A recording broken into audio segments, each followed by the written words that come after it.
need to get those headset things.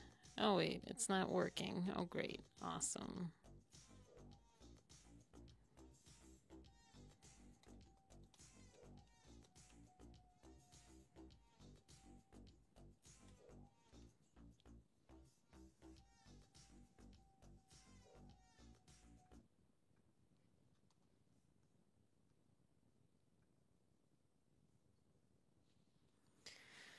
Oh boy, oh boy, oh boy.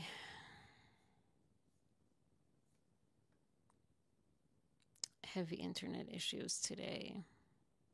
Heavy internet issues today.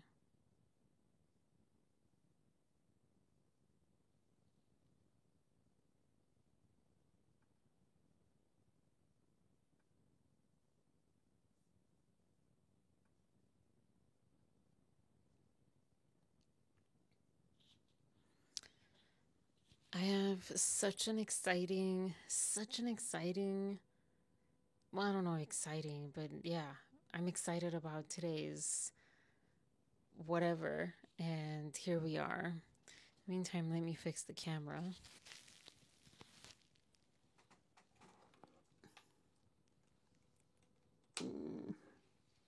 Okay.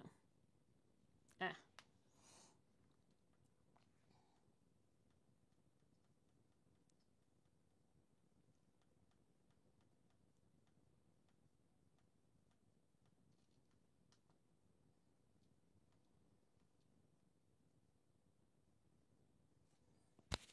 All right. So I don't know. At this point, I don't know what to do. I don't know what to do. It seems like it's like coming together. Sorry, I'm trying to figure out. I'm like in major delay over here. So this is going to be fun. I wonder if he'll catch up at any point.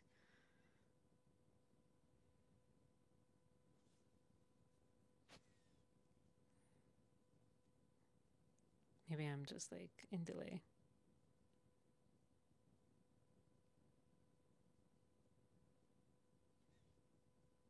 I'm sorry. A rough start. Hopefully it's not going to be a rough show, but it's looking like it. It's looking like it.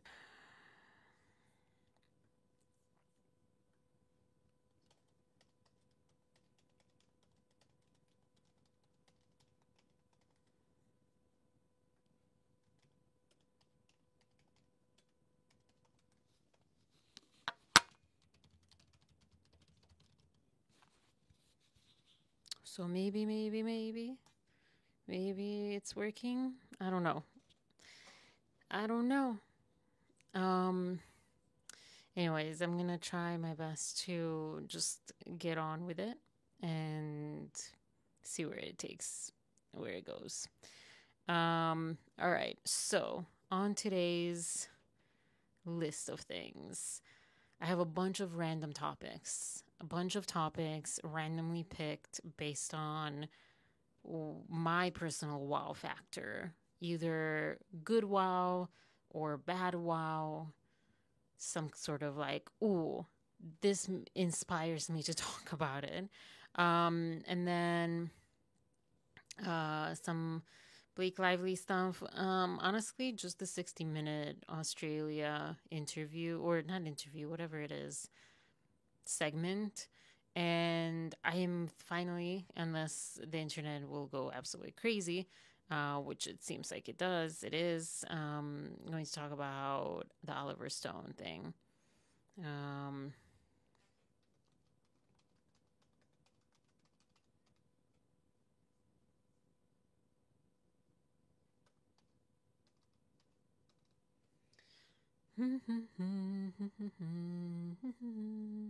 this is really frustrating. I cannot tell you how frustrated this makes me. Um,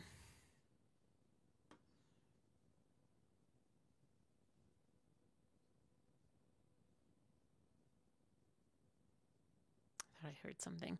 Anyways, okay. Well, I'm recording. I'll start recording. Started recording. So now, in case this goes terribly wrong, I at least have the recording and I can just post that afterwards. And that should be okay. Okay. There's a huge sense of relief now. Excuse my appearance and everything. I guess I'm not looking that much worse than usual. But yeah, excuse my whatever. I out of breath. I keep getting out of breath.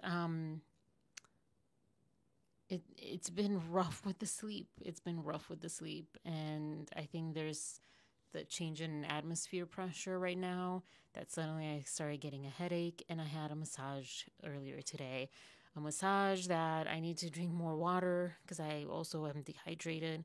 Um, and yeah, the massage was extremely painful. I felt like I didn't have muscles, but just like raw nerves that were just exactly like that. If you could see the face of my nerves in my nervous system, which that's not a thing, they don't have faces. But if you could see that a cartoon of the nervous system with the nerves, that's what they look like.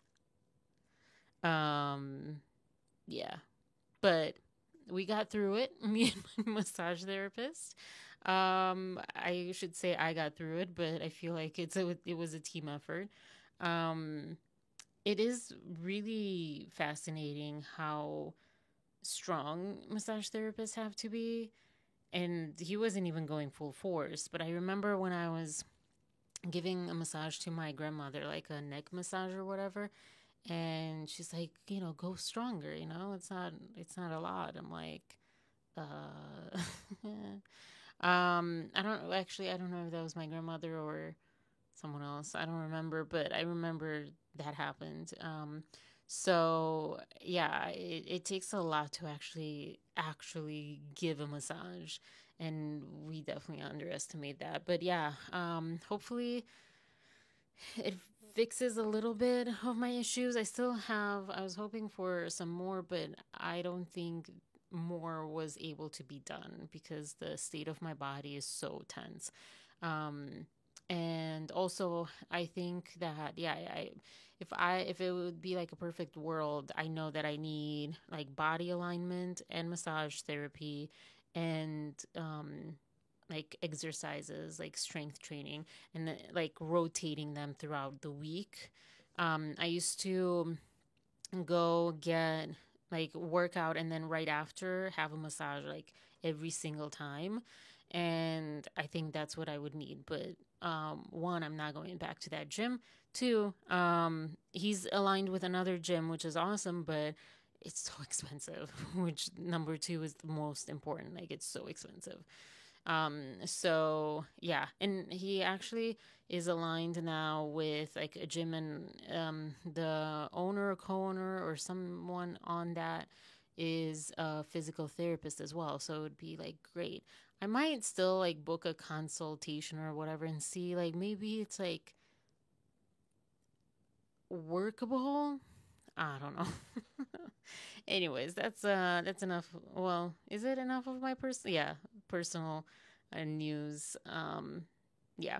We also talked about done lists, and since my internet now is it's okay, but I don't know if you guys are here yet or not.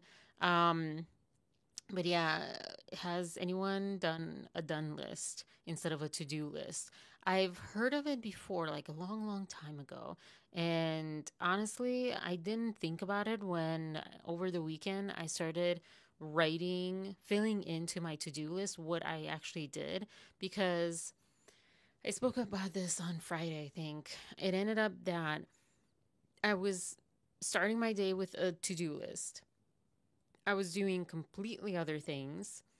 And by the end of the day, I had more things on the to do list than I started with. And also, I didn't write down what I had already done. So it made me feel like I've done nothing. And that just kind of spun into like the next day feeling overwhelmed and more overwhelmed and more and more and more overwhelmed.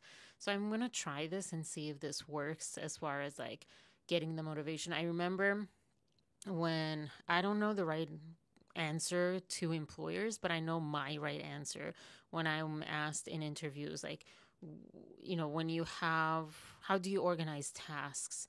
Um, if like they're all equally important. I've never gotten that. I don't think I've gotten that exact question, but when I'm asked, like, how do you organize your to do list, tasks, or whatever, prioritize things, I include this because I think it's valuable, but I don't know. Maybe I shouldn't include it to the employers. Maybe it should just be my secret, but it works so well.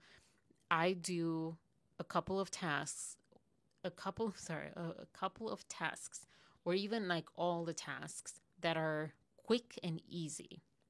And I think this goes into the ADHD part.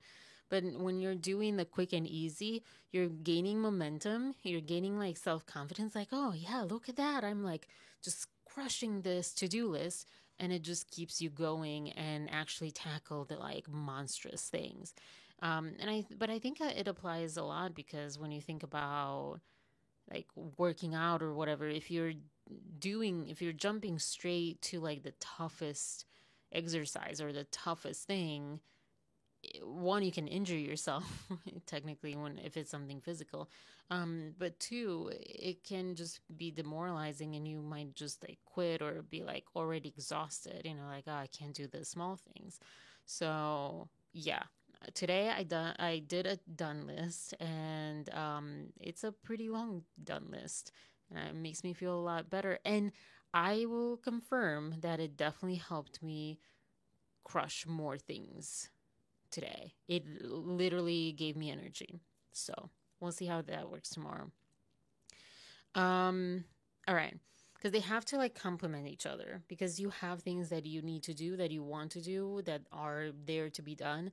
And it's not like, oh, like what should be done today or whatever. Oh my gosh, my internet is like down again. Oh my gosh, this sucks. This is horrible. It's been like this all day and I don't understand why. All right, I'll just keep going, keep going.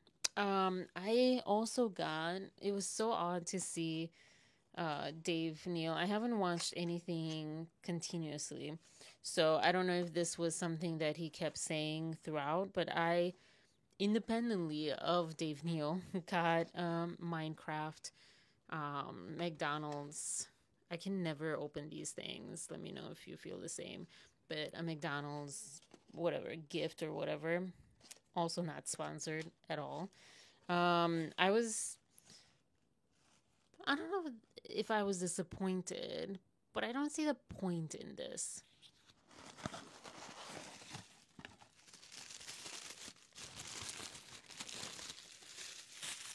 Some ASMR. So I didn't even know what to do with this. I thought it was an upside down chicken. I thought this, to me, even when even when he showed it, this looks like a drumstick, a chicken drumstick, but it's a potion. So there's like a straw and it's like a potion. I played Little Minecraft. My siblings in Romania, my little brother in Romania, he played it.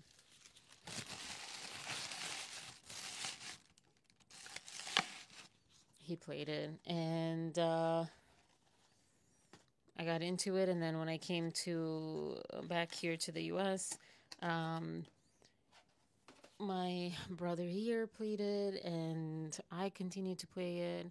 Or actually, I think I continued to play it, and then he played it much later, and we never like crossed paths because I was on iOS and he was on like Windows or like Xbox or something, and so it never crossed over. So yeah, I want to yawn again. Oh god. The other thing, McDonald's app, free fries and rewards. I get, and I don't think they expire. I get a lot of like free or $1 fry with purchase or whatever. And I get also like the free cheeseburger every now and then or whatever. I'm like really low maintenance when it comes to McDonald's, and I haven't gotten it in a while, except for one time last week, I think. But I agree that it does not make your like body feel good and makes weird things happen. Um, all right. So before I get into like the heavy stuff, drop a dolphin emoji in the comments if you're watching this on the replay. And then movies and shows of the week. All right, so let's get to some reviews. Well, I need to actually connect this.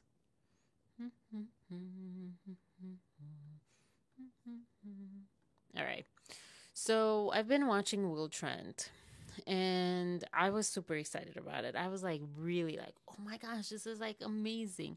It was not as um wowing as Paradise. Paradise was truly amazing, but it was amazing. And it was amazing because it was like different. It was that combination of meets, meets Psych meets um I think something else I forget. And it was colorful and it was bright and it had some love story, a very different and unique love story.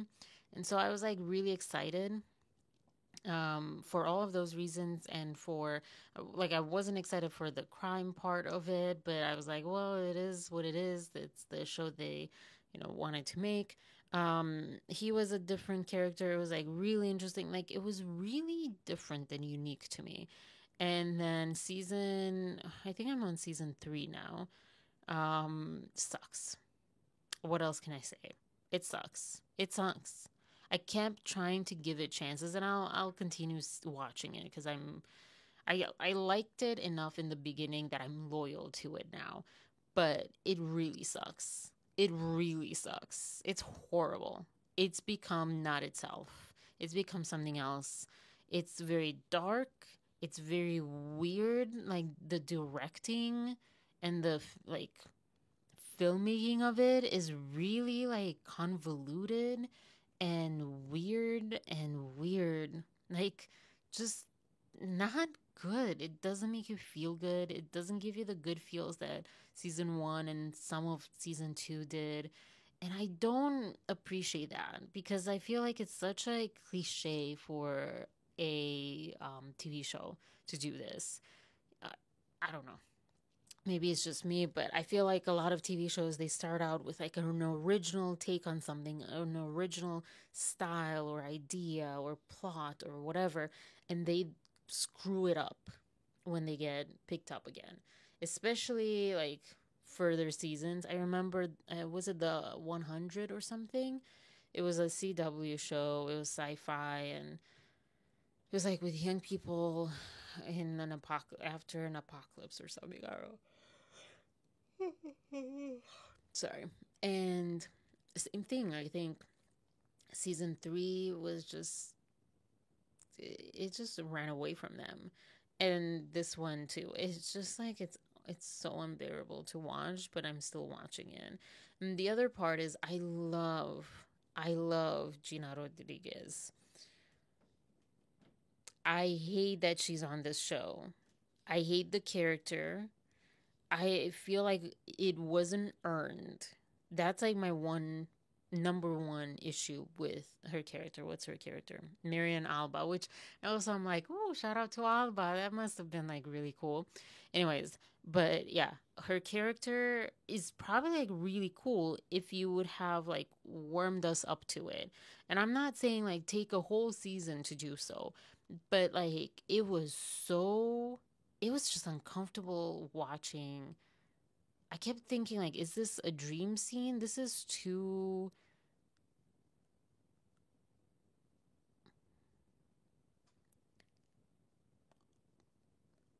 I don't know, obvious, gratuitous.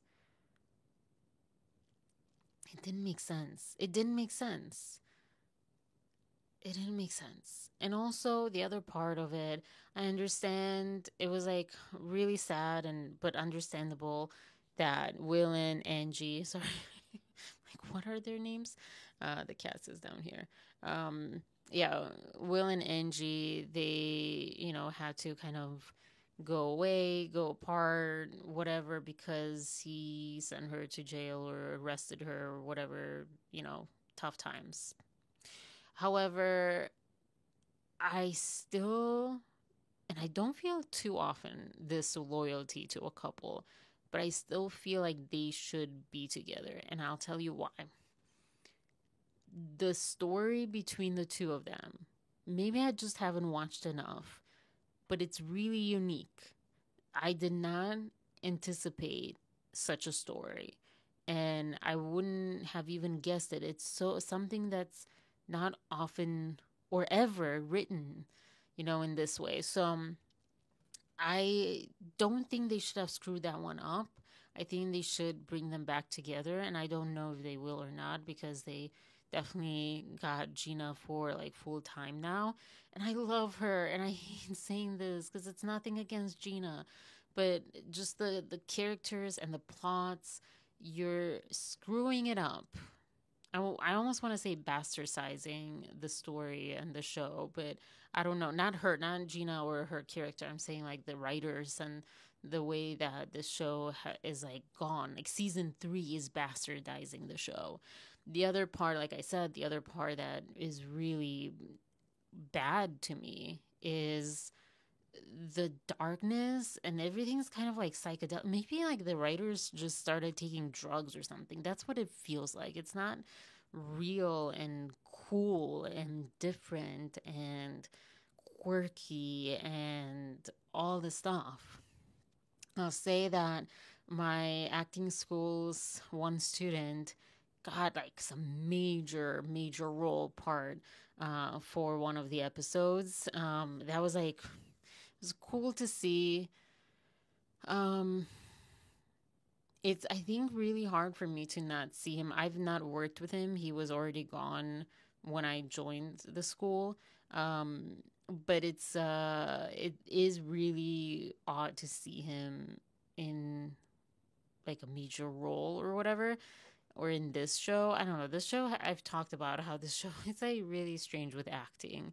I don't know if it's the acting or the directing or the writing or something's like off, but it was like a good off, It was like, but it's okay. Now it just sucks because it's not about the acting and the writing. It's just, excuse me, the way that it's filmed and portrayed. Like, I don't know. Do you know what I'm saying when I say like it's just like really dark and convoluted and weird and psychedelic and just weird. There's too many memories and like ghosts and no. Season 1 was amazing. You had a good thing. This is a great example of I mean there's so many, but this is definitely a good example of when you don't believe in yourself and you try to imitate others. Don't. You lose your essence. You lose exactly why people came back to you, came back to watch you season after season. You lost it. You lost it. Maybe they gained other people, new people. Maybe some people are like just putting up with it, like me, you know? I don't know. I just feel like they lost the essence. And that was like, it's just sad.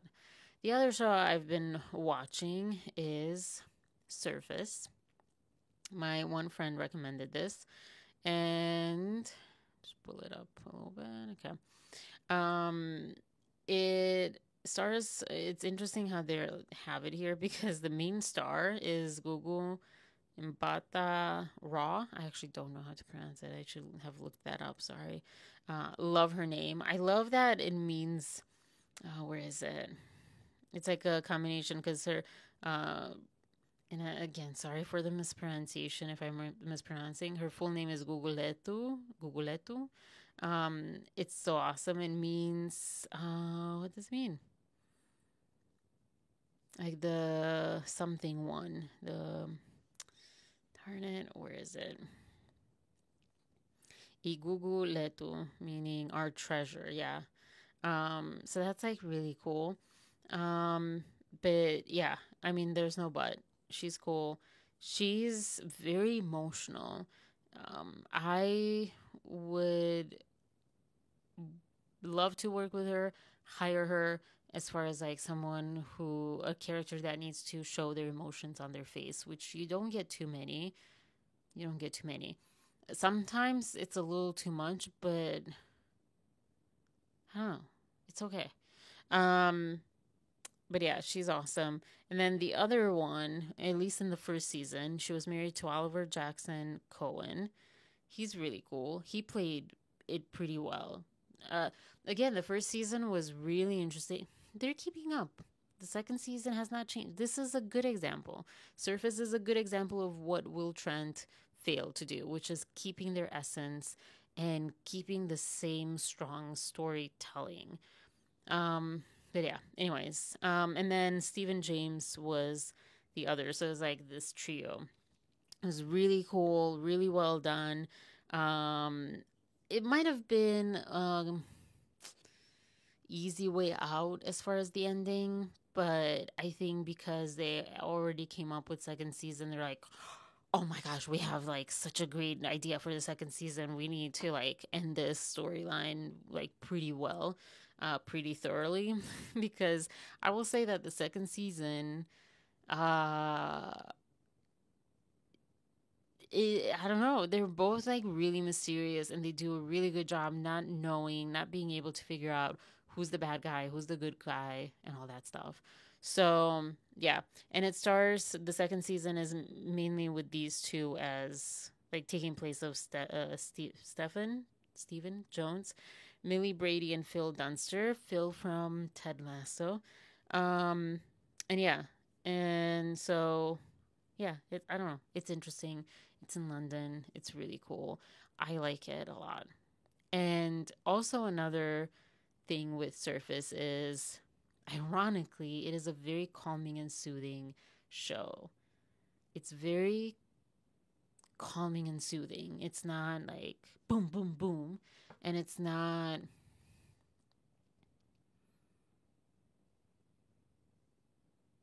I don't know, everything about it is very, very slow but not boring. And to hit that mark, it's almost impossible, I feel like. I rarely see that happening. So it's a great watch as far as sleeping, um, but not at the same time because it gives you, if you're like me at least, it gives you really bad dreams.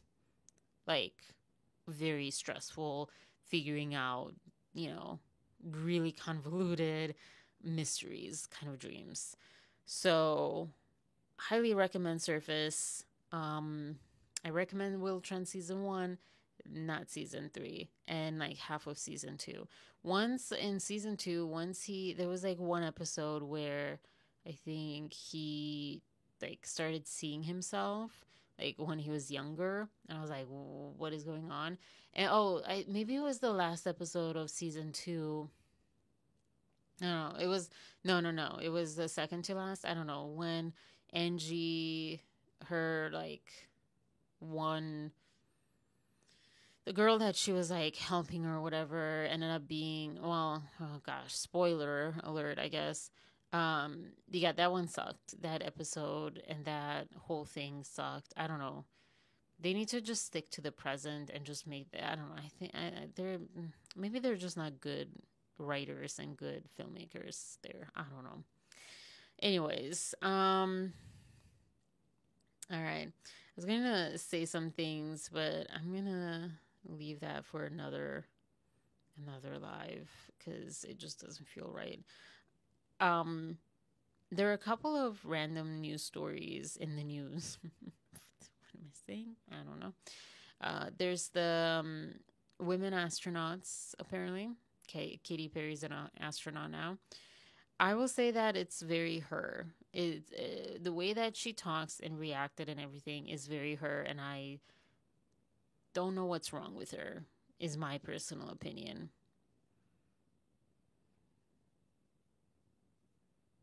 You know, there's like people who are enlightened, and there's people who think they are enlightened.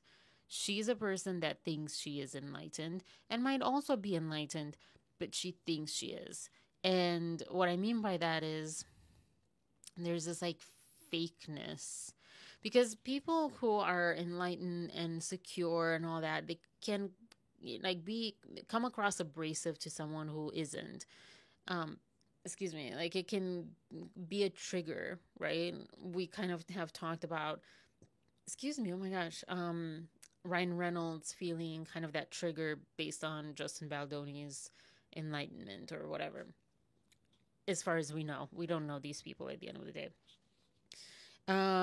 However, this is the thing. If you watch Justin Baldoni, he is, he's kind of like a poetic person. Um, Maybe, going forward, because Katy Perry's like done this for a long time at a very super mega stardom level. Maybe like he would get there too, but he doesn't come across as an authentic as she does. Like she just seems like she's lost off the planet all the time lately. Um, and so, um, yeah, I think she's just gone down a dark road of like crystals and things. And, like I have crystals. I actually have this little, I think it's, well, I don't know actually what it is. Fluoride? I don't know. Love it. I've had it with me since I got my first and only theater role so far. And I bought it like the night of the audition because I was there too early or something. And yeah, loved it, whatever.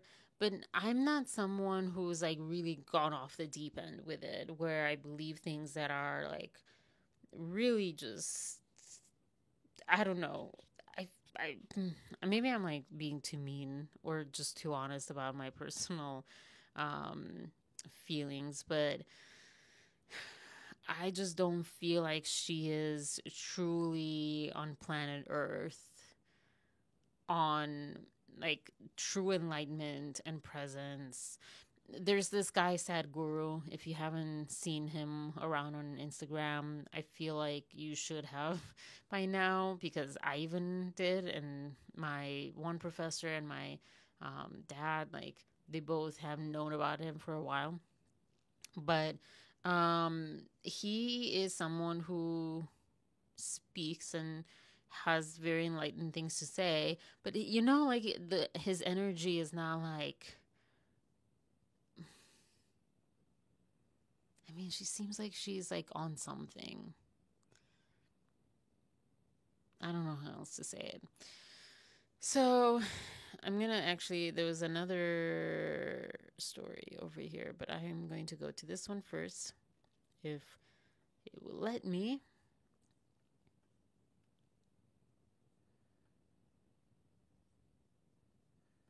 Oh, sorry. Okay.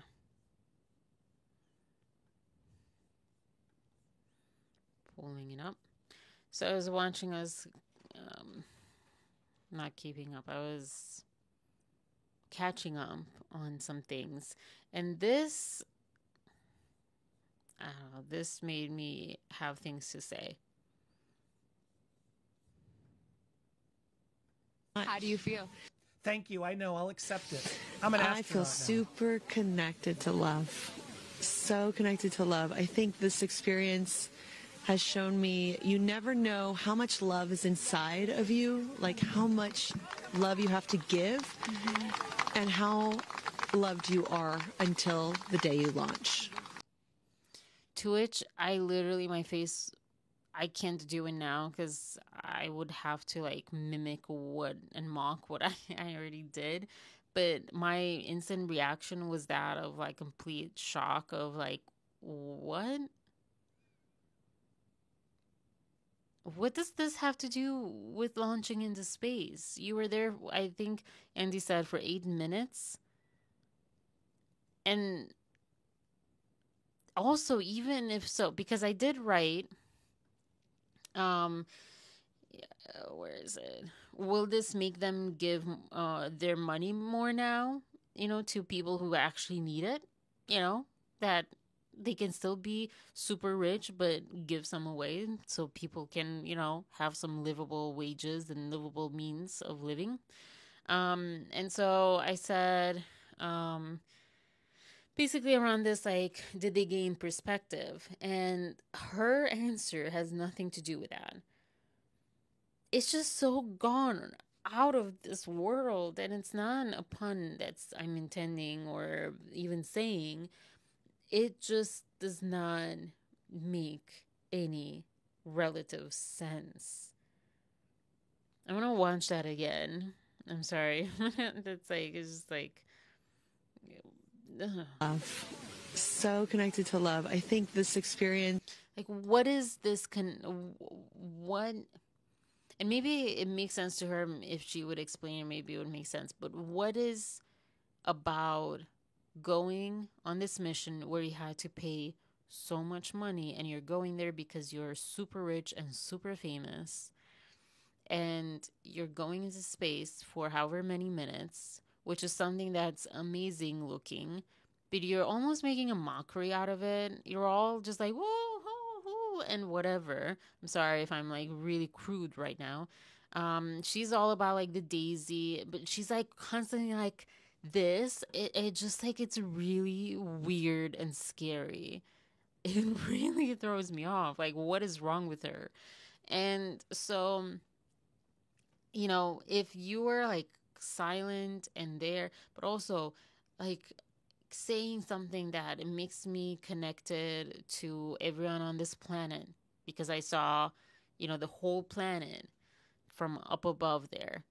It makes me feel connected to each and one of us, whatever. Connected to love. There's so much hatred right now in the world.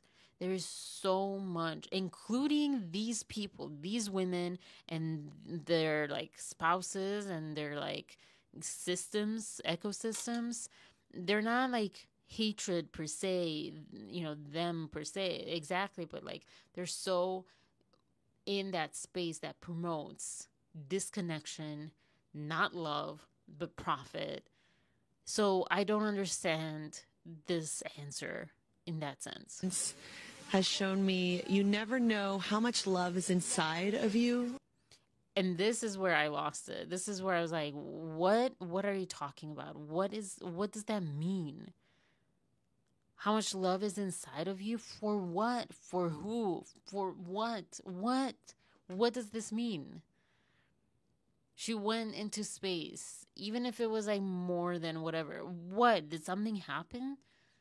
Did she need to love the people, her fellow like women in space with her? Because like there was an accident or something? I don't understand. I literally don't understand what she means. It makes no sense. Again, did she take something? Is like the change in oxygen or something? Did that happen? And I'm not, again, I sound like I'm being crude. I'm not. I'm just very frustrated. I'm frustrated in general. Not in general, a little bit in general, but I'm talking about like a lot of the things that I'm talking about today have made me just so frustrated and fed up with people like this, with things like this, just manufactured, empty enlightenment and connection and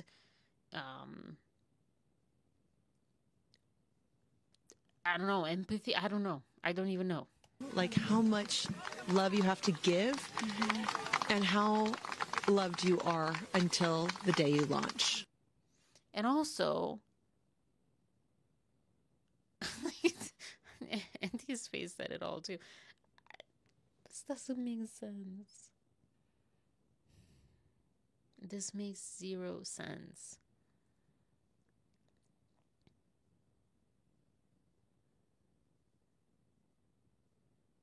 I'm going to take some time because it's just me today on here. I'm going to take my time, especially because my headache and my eyes feel like they're about to burst out of my skull. I'm going to take my time with this live today. and just be very honest and authentic about my reaction and not try to speed through it or whatever, because I really just I don't get it, and it's frustrating me that I don't even understand. I don't even understand. And I'm not saying like, oh, because I'm stupid, maybe I am. I'm saying like I don't understand because it doesn't make any sense and it's frustrating. And it's like creating this false sensation or appearance of knowledge, of growth. I don't know. I'm trying to hit like that what it feels like, and I'm not exactly hitting it, or maybe I did and I just didn't realize it. The other part of this, I don't think I watched the rest. I think that's the end of her. But the other part of this was this part.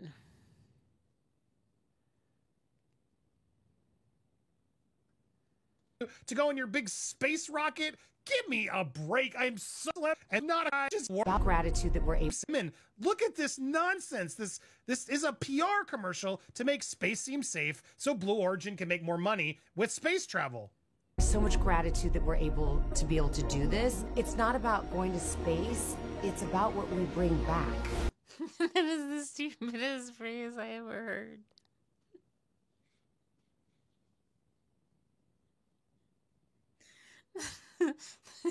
That hit me even better, or more intensely than the first time. That is the stupidest thing I ever heard. First of all, you do not want to bring things from space, as far as like different microbes, different things. I mean, literally, they don't want, we don't want that. They take that very seriously, in space travel or whatever, because we don't know if there's like organisms out there that are frozen on an asteroid or whatever, and then you bring it here and it can contaminate, it can just like wreak havoc, or at least a little bit.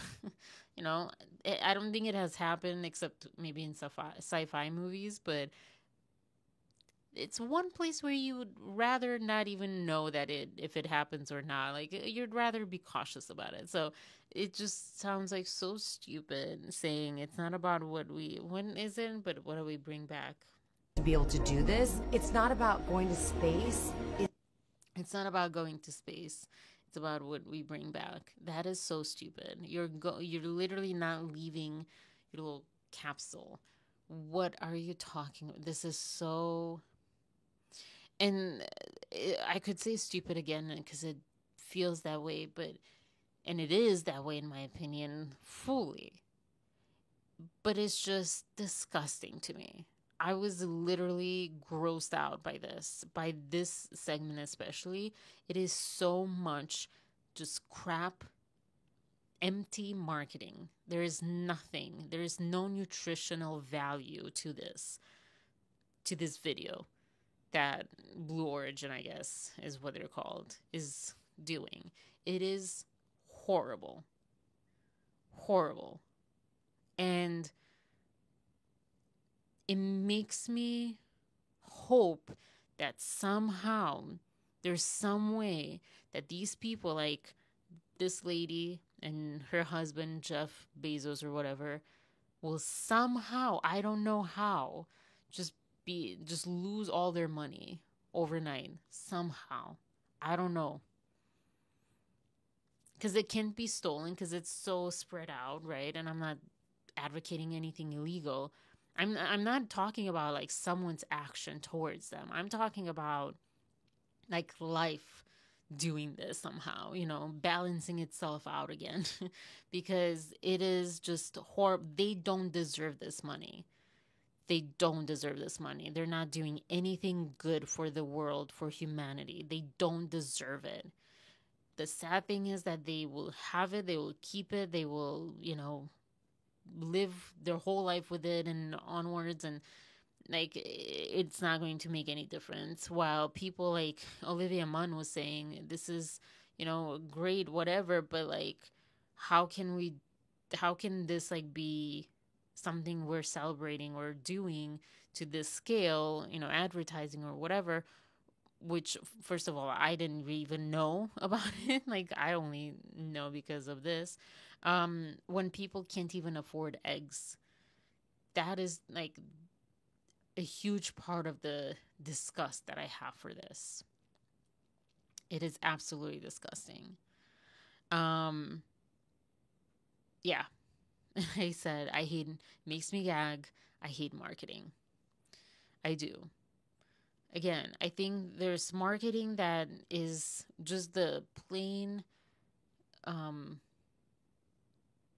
awareness, design of a brand and branding and awareness of the brand. And then there's like this like false marketing that's again empty of nutritional value, that brings nothing but like cool music and sound bites and filmed in this and edited in this way that makes it sound like not what it's not. Something like amazing and really life-changing and cool and like special. And it's so stupid. This one's so stupid. And then there's also later on.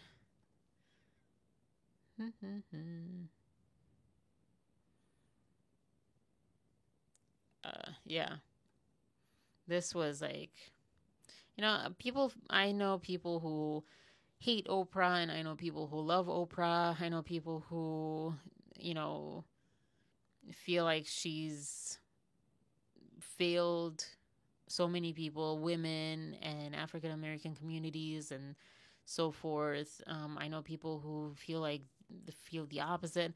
So, however you feel about Oprah, I stand by Andy's comment in this. He says, a billionaire crying over her best friend going into space. That's privilege. Or, I think it was like Splice, but what I said. But, yeah, it is gross. Again, like I feel like, yeah, crying over this and being like so moved for your friend and all that, do it privately. Do they not understand we don't care about celebrities doing this anymore? We don't care when we're suffering, when we're left with so little, when we hate our lives, when we don't know how to go on. They don't get that the last thing we want to see is stupid rich people, or stupidly rich people is more what I meant to say, doing things that we will never even maybe be able to even like have a taste of, and do all this stuff and just like live like they get to go home and in Olivia Munn's like words, like buy eggs without even thinking about the cost of eggs. They don't even think about that. I personally don't either, but I also don't eat that many eggs. And when I started like meal prepping and thinking of some foods, I'm like, oh my gosh, I have to use so many eggs. So it kind of started hitting me a little bit more, because I usually don't eat that many eggs. But the point is not the egg specific point. The point is I am personally going through my own, I don't know, hardship. I'm frustrated. I'm supposed to just... This is what drives me absolutely crazy and just in rageful disgust with things like this. Not so much the Oprah thing, but like mainly the commercial that we just saw, and the whole idea of this and Katy Perry's responses and stuff.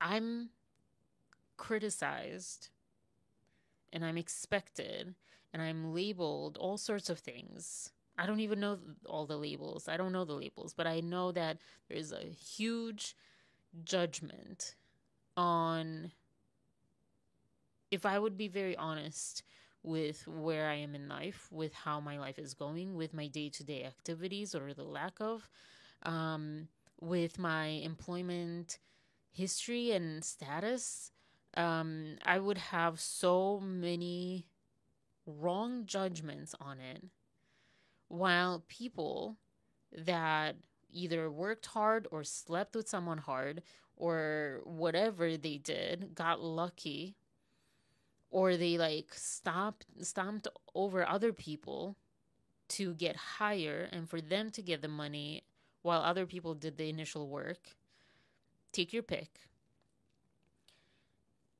They get to be so free of worry and celebrated and put on this pedestal as if like they somehow deserve it when they don't. And part of that deserving and not deserving, in my opinion, is what they do with their money, with their power, with their influence for everyone else. I don't mean like give a little bit to some charity and some other charity. Yeah, all that's great, cool, awesome. That's important and that's good. But I'm saying like what are you doing for this humanity, for all of us to be better? Who did you vote for? What issues did you vote on? How did you vote on those? What are you doing? Are you protesting when there's a need for protesting? Are you speaking up? Are you taking action? Or are you just there, just chilling in your money, in your worry-free life? And I understand, we're seeing Blake Lively and Justin Baldoni, the whole case, and these people, both sides of this case. I absolutely think both sides are extremely stressed out. I'm not talking about those. And I'm not saying that these people don't have their own stresses. I'm not saying that. But sometimes, and I feel like I would say, as far as I know now, in Blake Lively's case, it's a self-made stress that wasn't necessary, that isn't necessary, that it's of their own doing, and is like rich people problems. While people are suffering, they're dying, they're like in famine or without proper medical care, both in this country as well as in other countries, in like Ukraine, in Gaza, in the Palestinian part of it, and in Israel. If you're a Palestinian, I don't know how that works, but I would imagine I wouldn't be surprised. And again, I don't know this, so don't take this as like news or whatever. I'm just saying my assumption is that if you're Palestinian inside Israel right now, you're probably not taken care of that well. I might be wrong. I mean, we have Palestinian people here that were threatened to be deported and all the stuff. So, but it's not so much like a political. This is not about politics. I saw this Instagram post, like, this is about morality. It is not about politics. Screw what political party you're a part of. I don't care, and those people don't care, and people in general don't care. They don't care the affiliation you have. They care if you treat them well, if you like save them when they need saving, when you help them when they need helping, when that you do something good. That's why the rich people like people who favor the rich people, because they feel saved by these people. They feel, helped by these people, right? So wherever you go. But to have this, I do agree that, there is like a nice thing about it. Okay, these women went into space, whatever. Cool, whatever. And there was kind of a somewhat known thing that, the initial people going to space will have to be rich people, because it is not, very common right now, and it's not something that's like so super usual, and yeah. So, okay, whatever. But you don't need to make a spectacle out of it. You don't need to make a stupid commercial with the person who, again, yeah, what has this lady done? Not Gail, sorry, Gail. Not talking about Gail. Not talking about her either, and or her, but this one. I think her name is Lauren Sanchez. What has she done? What has she done? Correct me if I'm wrong. Let me know if you know that she's this amazing, amazing human being that is, spreading her wealth for good and for ending homelessness and poverty and famine and child trafficking and any trafficking of anything. Let me know. Let me know if that's what she's doing with the money and her husband's money. What is she doing? She should not be center stage. Excuse me, take her off. I do not want to see this anymore. I don't want to see this anymore. And I know I'm like, just one person. There was something here.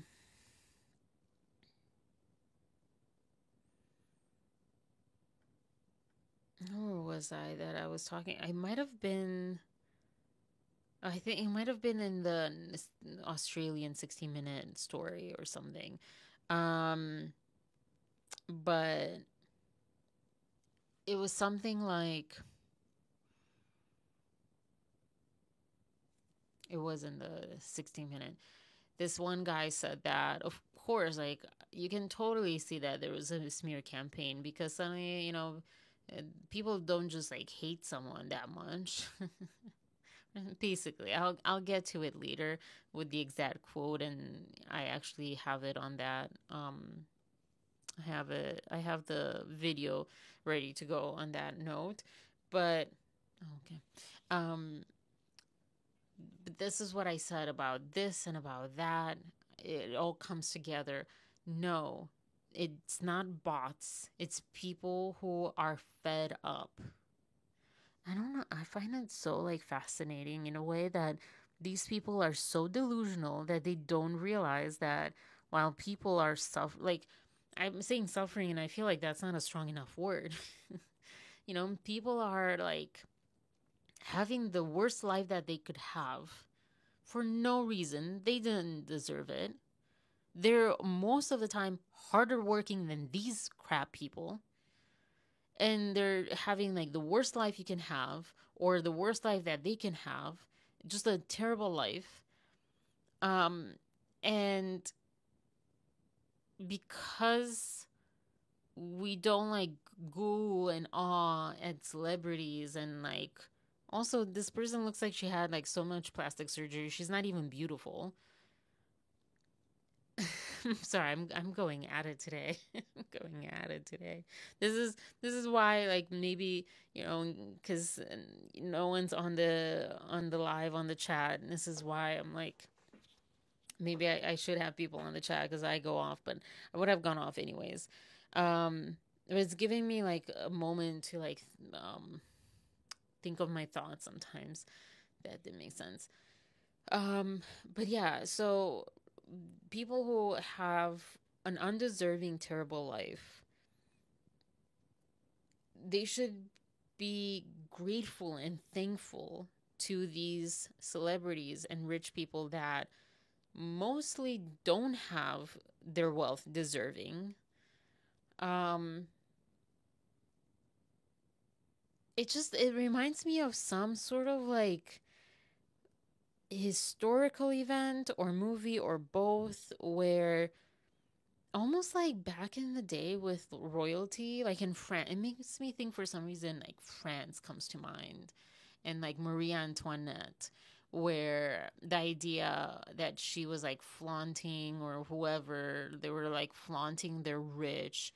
I mean, these are so many shows and movies from back in those days, but the royalty and the rich were like flaunting their like wealth while people were literally starving the streets and dying of all sorts of the plague and whatever was, depending on what part you're talking about. But yeah, and there was a rebellion against that. And right now we're not like that kind of rebellious. I think the rebellion is coming in a way that is not going to be seen as much, because it's not going to be, going with pitchforks and things. It's going to be with people talking about it online, of being sick and tired of it, of being disgusted. There was someone that said on Andy's, I think it was on Andy's video, it's disgusting since we just had a real space rescue with real astronauts and the news would barely report on it.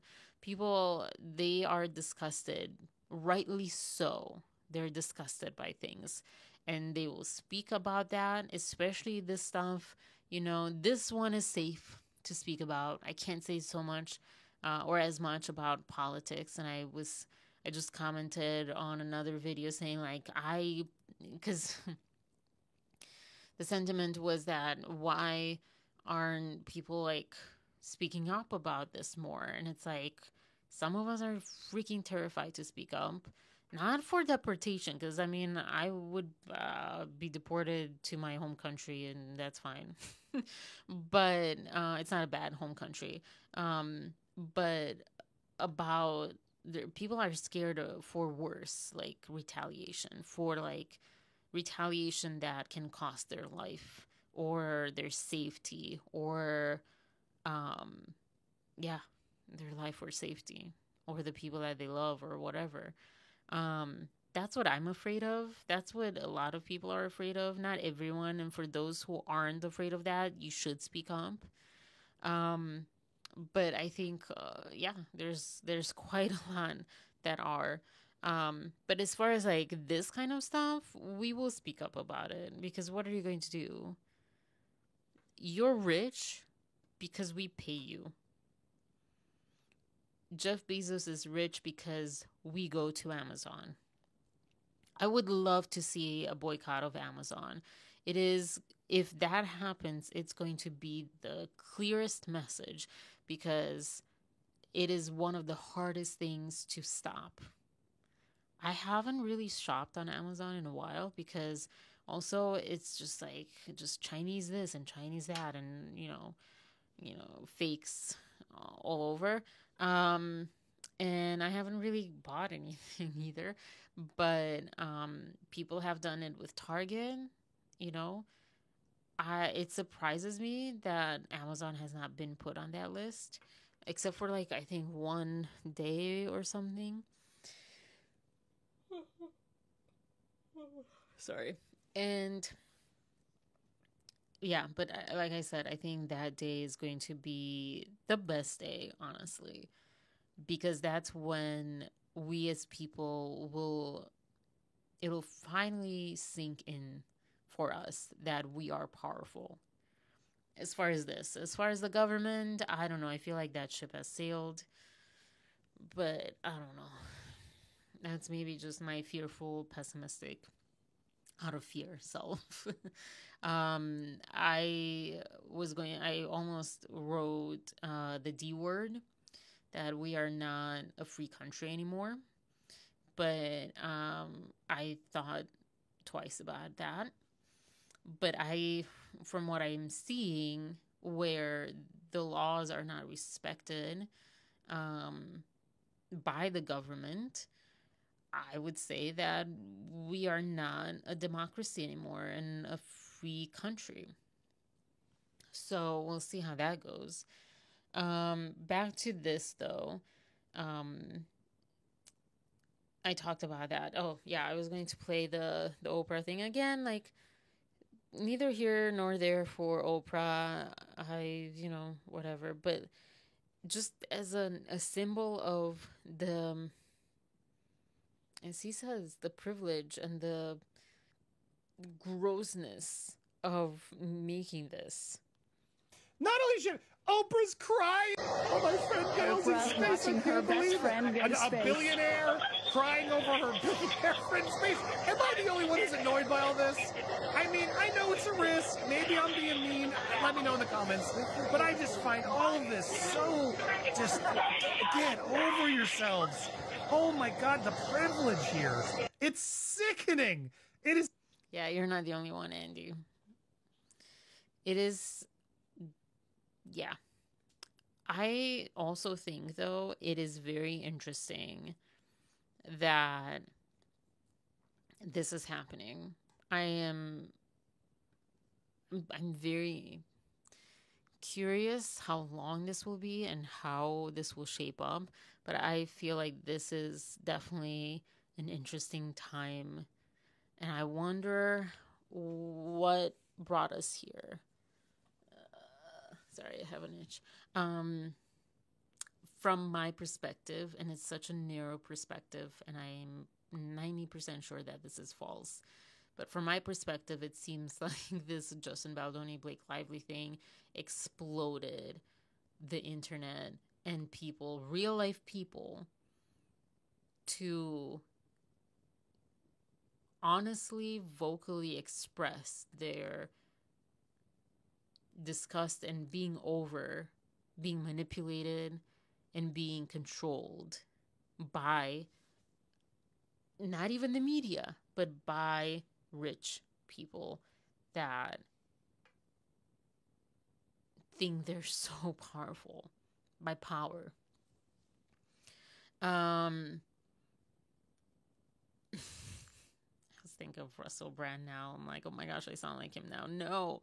No, I don't feel like, being a conspiracy theorist and like,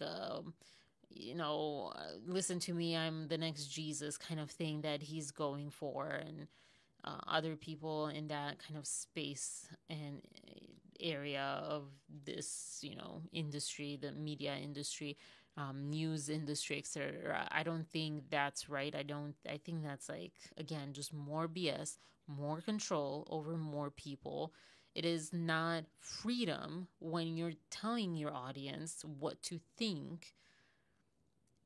And this is like the difference. Andy's like saying his opinion, I'm saying my opinion, and you can agree or disagree. I'm not telling you to think this. I'm just expressing how disgusted I am and why. And I think there's a difference when you're telling your audience how they should think about something. And it's just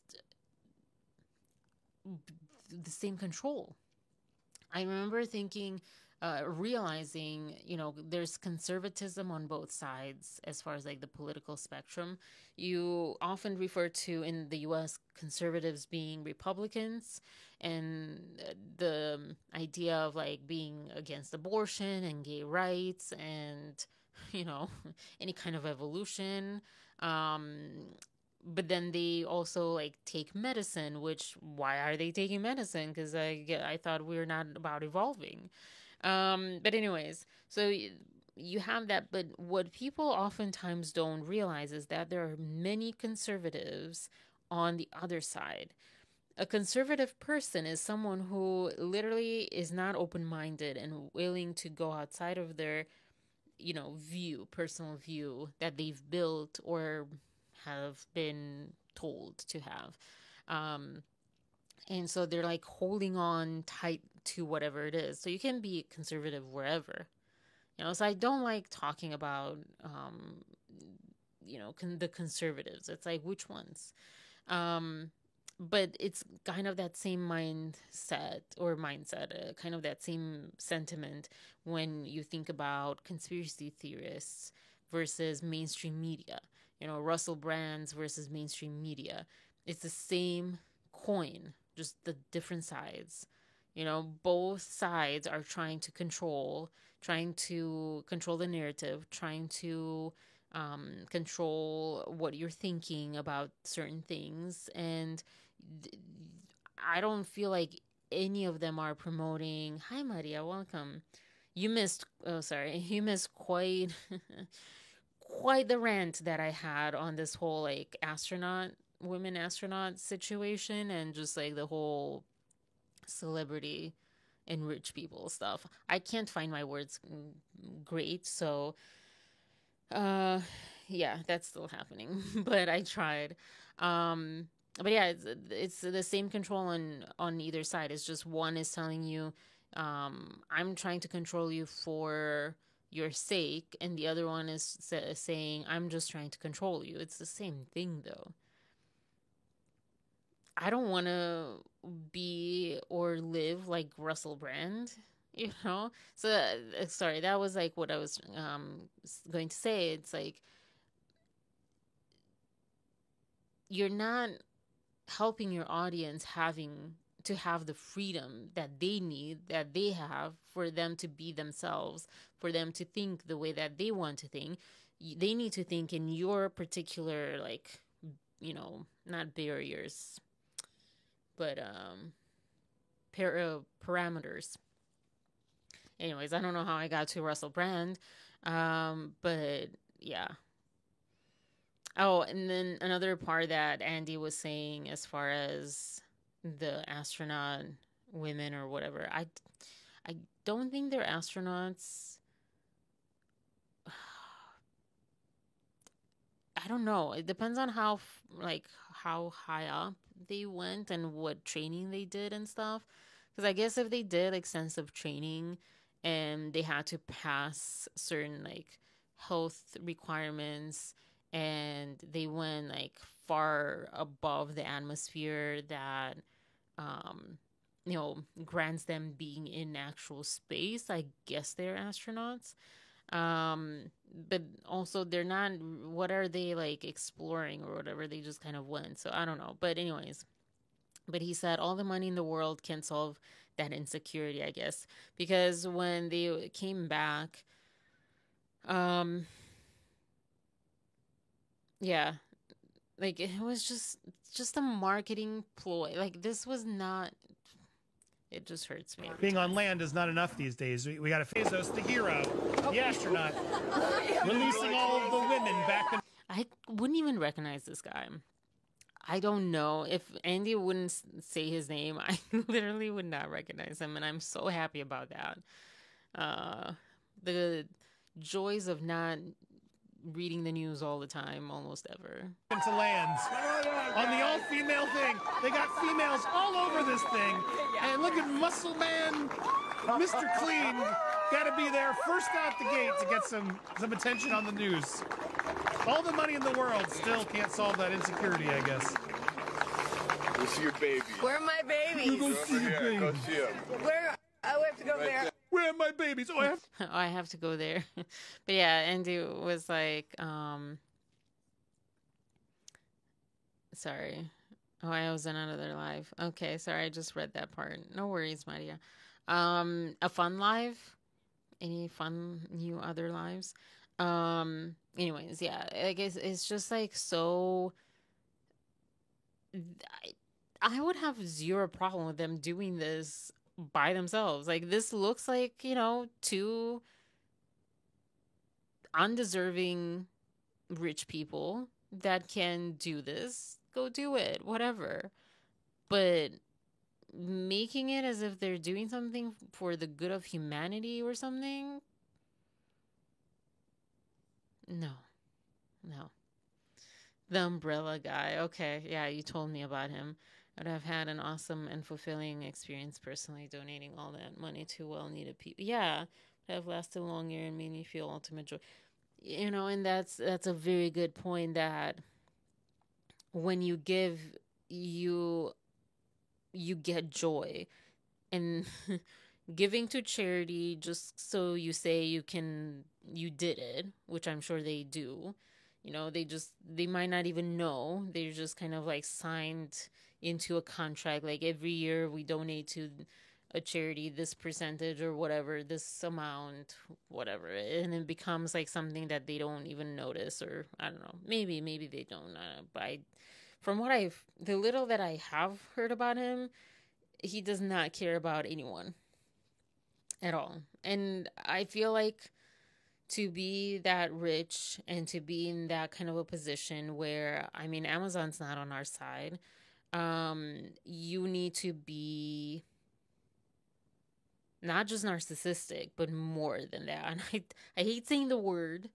Yeah, deep insecurity, and also zero empathy, and a lot of crossing over other people's bodies.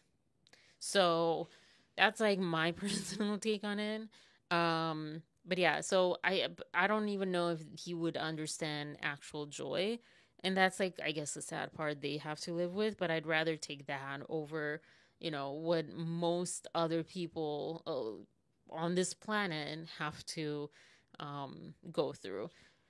But yeah, it's just like, it's unfair and just drives me crazy. This is like, injustice drives me crazy, and it's painful to see, and it's painful to like, it's painful, especially when, again, and I was saying this earlier, I don't know if I kind of wrap that branch up, so I'll just like try to wrap it up now or restate it.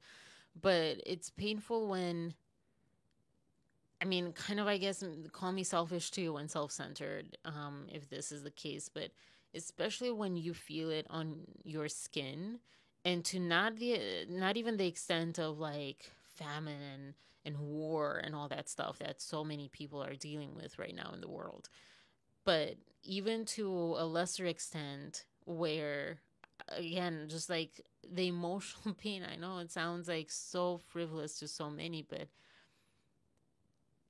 that gaslighting of, why are you not grateful for what you do have, coming from either people that are in that position where they don't even understand what that means because they have so much, or people who buy into that and are just spitting it out because, like robots, like the Borg. It's the Borg. And like the pain, the loneliness that makes you question, like, why am I even here? Why was I even born? I don't belong on this planet. Like, that's like the pain that I'm talking about, that you don't have to like go through like super, famine and war and all that stuff and still feel it, because you're still in a terrible position. It might not be the worst, but that's the thing, like the minority of how rich these people are is a minority, and so many other people on different levels are suffering every day.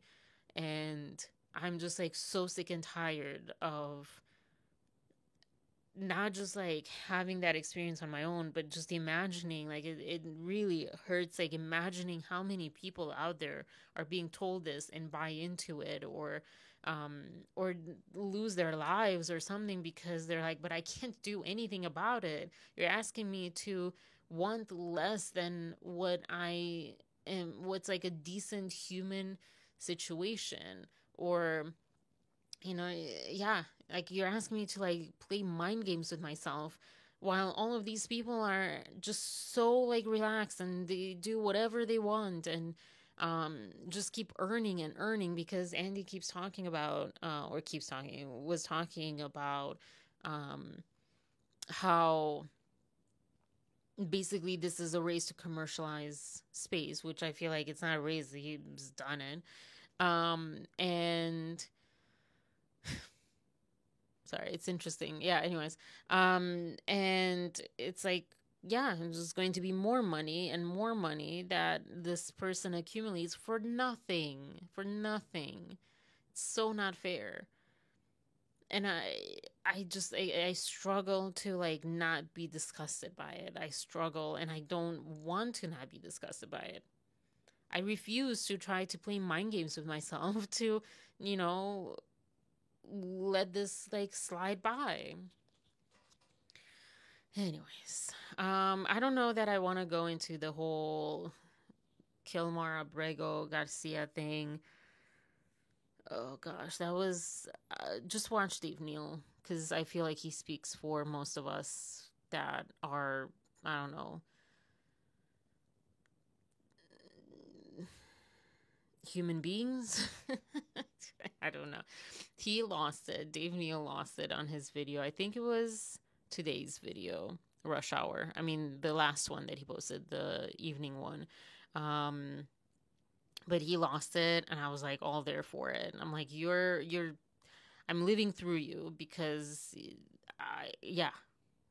like, I think he swore, the middle finger came up, and I was like, yeah, I would do the same. I feel like this is just absolutely terrible. Not just this particular situation and case, but watching the government of the United States literally lie and get away with it And when they're kind of told that they are not able to get away with it, they still get away with it. Either by lying about that or just like ignoring it. It's like, oh, I don't hear anything. Did you hear anything? I didn't hear anything. And it's just, it's chilling. And I feel like, I just feel like we're like over the edge. I don't see how we can come back from this. There's so many people protesting, which is actually kind of amazing. It just like hit me, like there's been a lot of protests like all around. There's like huge protests and yet still nothing. So I feel like the whole tariff like ping pong, you know, I don't even know, I can't even keep up with that. Like, where are we now? Do we have the tariffs? Do we not? I saw like I think yesterday, like the phones are excluded or something. All sorts of different things. It's just like a crazy game. But yeah, just as a whole, there's so many things that are happening. But it's like this guy who's playing Monopoly, and not just one guy. It's not just Trump. It's not just him. It's not just him. But yeah, these guys that are playing Monopoly, and bad Monopoly, like they don't really know the rules, or they're just like, oh, I feel like buying this house. I feel like buying this property. I feel like putting a hotel here, but you don't have money. It doesn't matter. I'll just put it here. You know, it's just like bad, like just everything. Bad management. Like well, people do run companies this way, but like you would hope to not run the company this way because you would want to actually be profitable and for the company to actually withstand time. But yeah, I feel like there was the word terrorism was mentioned in the 60 Minute Australia segment with Justin Baldoni and Blake Lively. And I was like, that's terrorism. And I'll get to it right after this. Because I feel like what's happening right now is terrorism. I mean, I don't know, but to me, this, like, you know, the definition or the description of it is when people are afraid for their lives and they don't know when the thing will hit. Whether it's like, you know, man-made or like weapon-made or whatever kind of hit. And I kind of put here like more in terms of like the like people as terrorists. The idea that there are people who invoke terror, who create fear. Again, this like fear that you can't predict when it'll like hit. Will it hit you? Will it not? You know, COVID was a terror.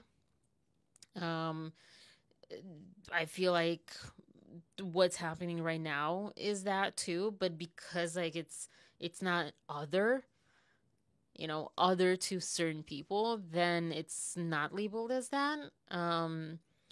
But yeah, it's I don't know how anyone else would describe what's going on and what certain people or branches of the government are doing right now, but that's how I feel like it is. It's just terror and fear being instilled continuously in people's lives.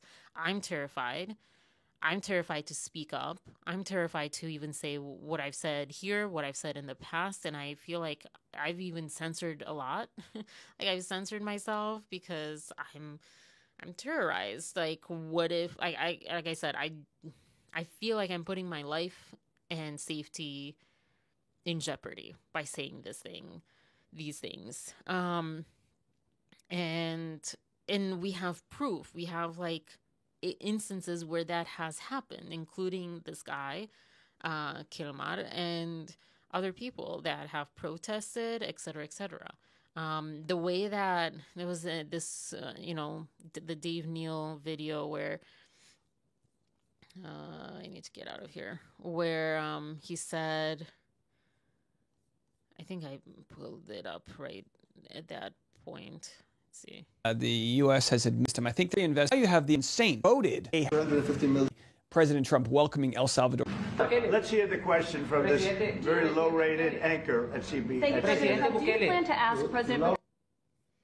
Let's hear this question from this low-level anchor at CBS, and just like having that dismissive, like, whatever. What are we doing? What is this?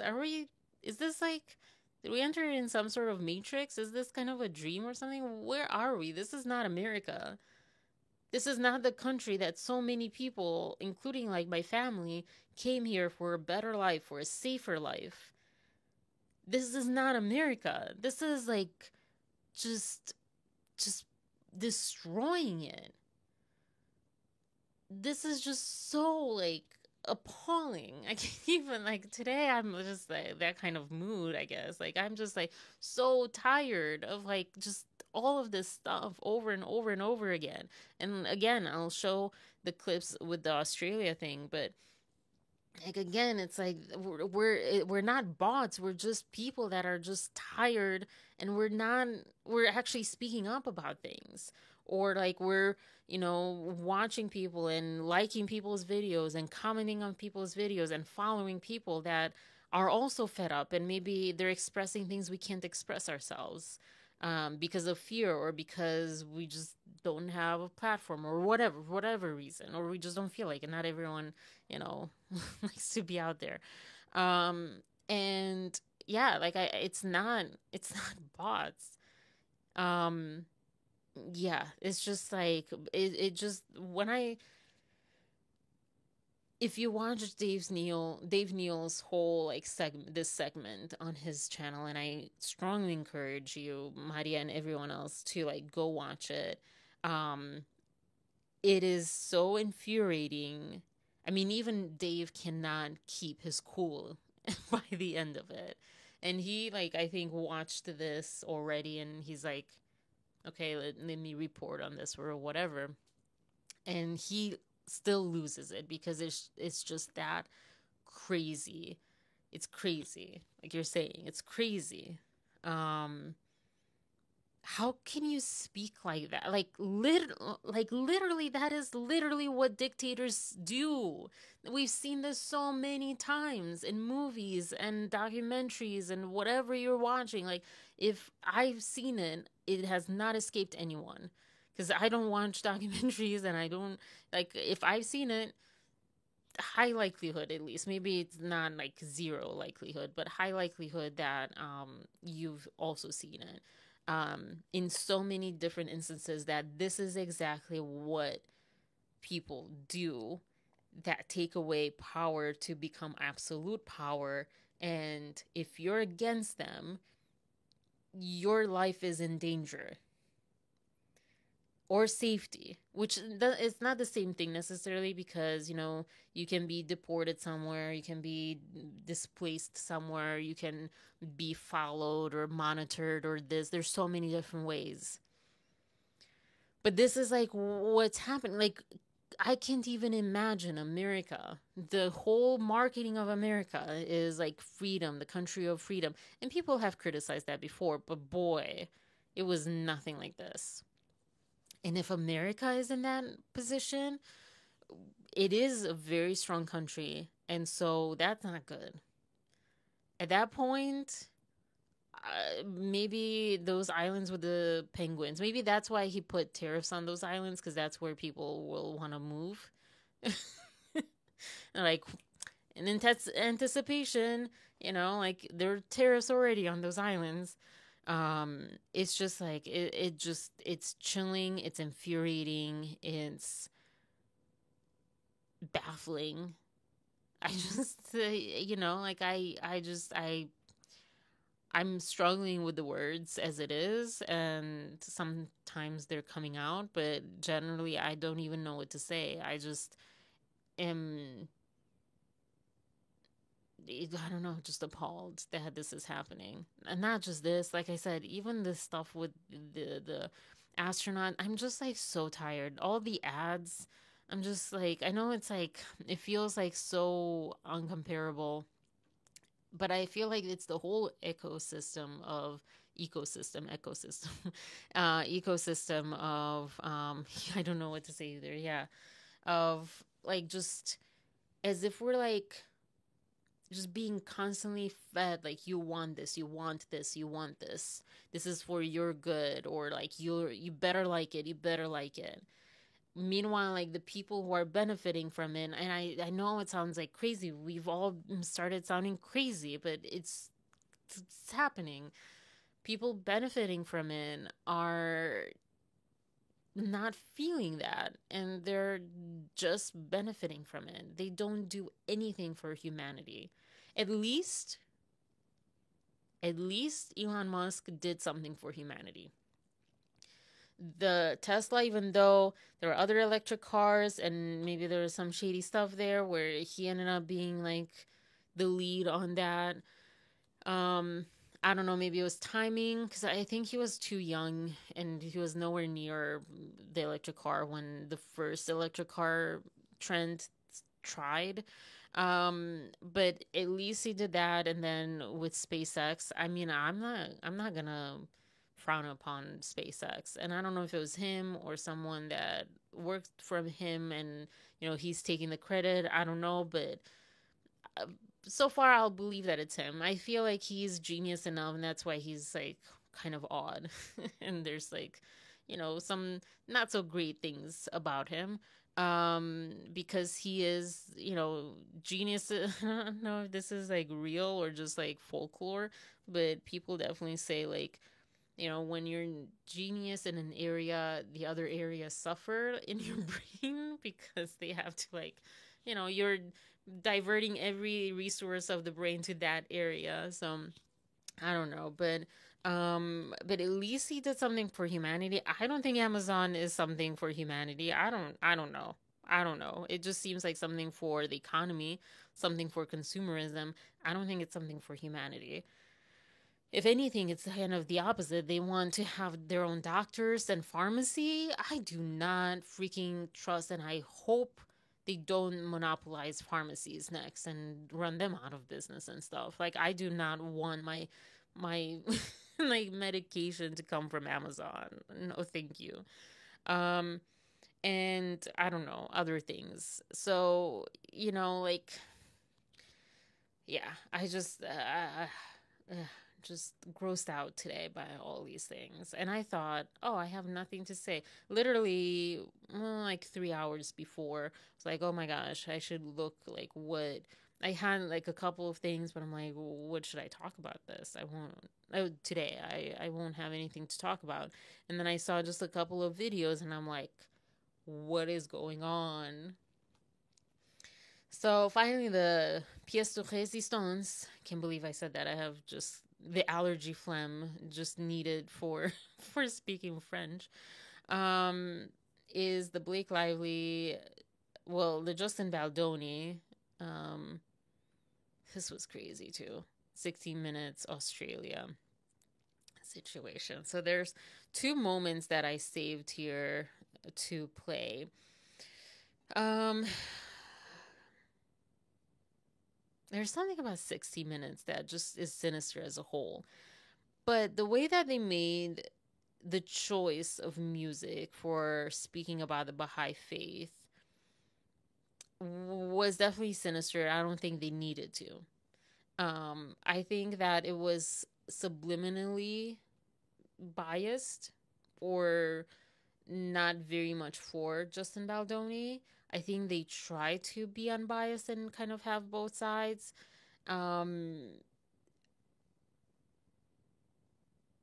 When they were speaking about Blake Lively, it was as if they were taking her word at her word, and he needed to prove extra his words, which, you know, you can argue, well, yeah, like, if it's SH stuff, then that makes sense. But I don't know if this was appropriate to do in this case.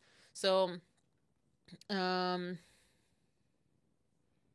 yeah, the first note I have is at the beginning they show like the news coverage, you know, clips that many videos like this do. And I thought, well, this makes it sound like the media picked this story up right away and it was like blowing up everywhere. And I remember that it took a while for the media to like catch on and talk about this. And when they did, excuse me, at the beginning, it was like someone there. Maybe I'm mistaken. Anyways, this is the moment. Let's hear what the Baha'i is so like sinister about. Pele to help return the man. Wrong video. Adoni is a devoted member of a religion most people have never heard of. In our case, Baha'u'llah, Jesus, Muhammad, Moses, they knew, and they know where we're going. The Baha'i faith preaches freedom, unity, equality, even teetotaling, and the number 9 among.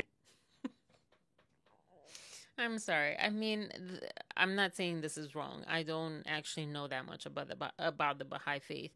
I think it's true, but like to say like it preaches freedom, unity, equality, teetotaling. I had to look that up. It's abstaining from alcohol. Even the number 9. I'm like, this is, I feel, where it sounded like, okay, so you're poking at this. You're not respectfully covering the Baha'i faith and the involvement of this. You're biased. Because no one says that isn't trying to ridicule, you know? Like, yeah. Anyways. Its unique sacred traditions. Peter believes that for someone set, including Lively, Baha'i behaviour crossed a line. And we'll hear what that line was crossed. You might have heard already about it, but it's just like it's ridiculous in a lot of ways. The one part I don't want to skip over necessarily is that he mentioned like Baha'ul, I think is the Baha'i. I don't know what they call it. But who also goes by the name of Jesus, Muhammad, and so forth. Like, these are not the same person, but they're the same. Actually, I don't know if they feel like they're the same, like, reincarnations, or they're the same, kind of like, I forget which religion believes that, like, they're prophets. I think Muslims believe that, right? Islam believes that Jesus was a prophet and Muhammad was a prophet. Or is that Judaism, or both? Meanwhile, Christianity believes Jesus was God, or like a version of God or something, not just a prophet. So yeah, but I just wanted to mention that because my little knowledge and understanding of the Baha'i faith is that Baha'i faith is just like a continuation of all these other religions. It's not like a separate religion. It's all the same religion. What was so strange about the behaviour on that set that you noticed? There was a lot of prayer. There was a lot of hugging. Justin has a proclivity towards talking about how he wanted to consult with God on certain creative decisions. Hugging. We should be aware of hugging.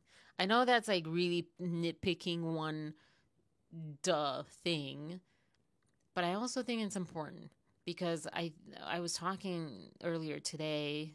I think one of the first things we talked about, we said to each other, my massage therapist and I, was about the disconnection.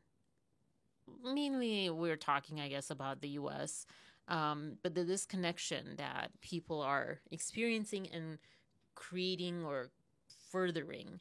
And, you know, people lacking the sense of community, people lacking wanting to get that joy from giving to others, from sharing, from helping others, etc.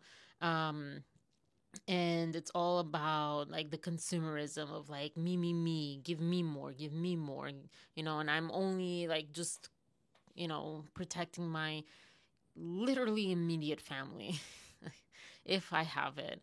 And a lot of times people don't even want that anymore. They just want themselves because it takes a lot to coexist with someone else in the same space, and you have to not be about yourself that much. And so the hugging to me is important part, because I feel like if I for a moment will go off my own rails and go off the deep end, like Katy Perry, that is something that I feel kind of strongly about, that it's not maybe a specific agenda, but like a subconscious agenda. I don't think this is like just a general personal belief. I don't think most, I mean most people think about it, like the one Animaniac, the brain one. I don't think most people are waking up and setting out to hurt, destroy others, do bad. I think it's most of the time that's like what results out of being selfish and not understanding the connection that we all have with each other and so forth, and how what we do here, and that was another thing we talked about, what we do here in this moment affects someone in like halfway down the world, halfway around the world, and in a whole different part of the world that we may never even meet or know about. And that's real, but it's continuously kind of severed, or like not educated on, and not marketed, not what's the word, promoted. And so I think hugging is something where there's, when I came to the US in 4th grade, it was interesting to me to learn that people change classes every year.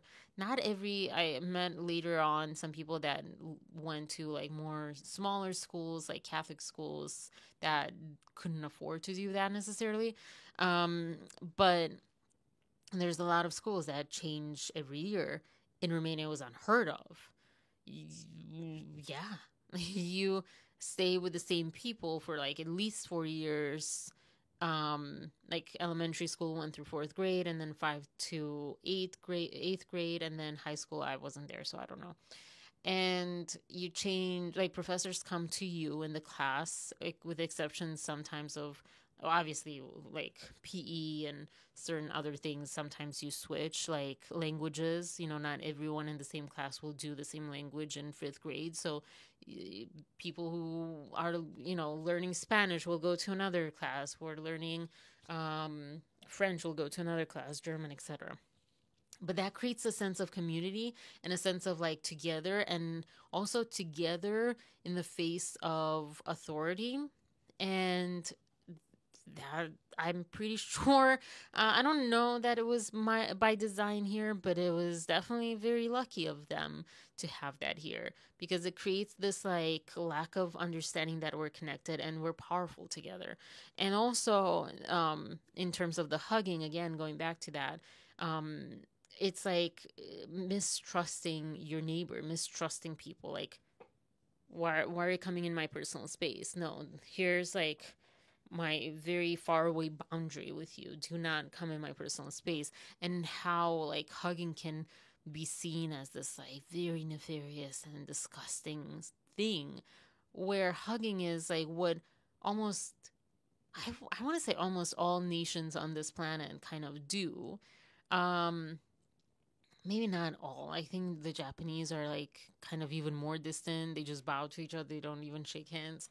But yeah, like even like in Islam, like people hug, like most like people in the Arab world, they like hug. Not Islam. I didn't mean Islam. I meant like the Middle Eastern region, who you might think are some of like the toughest, manliest, like, just even toxic masculinity traits, and yet they hug each other as men. And other places, it's less genderized. So it's interesting to me that was something that is brought up, because it seems like it's a trying to to hurt humanity, honestly, to like make holes in like something that's healthy, and creating it or painting it in an unhealthy way. So again, like there's easier control or easier manipulation. And also like from someone that's insecure and cannot connect with people like that, it's like safety, like no one gets to connect like that.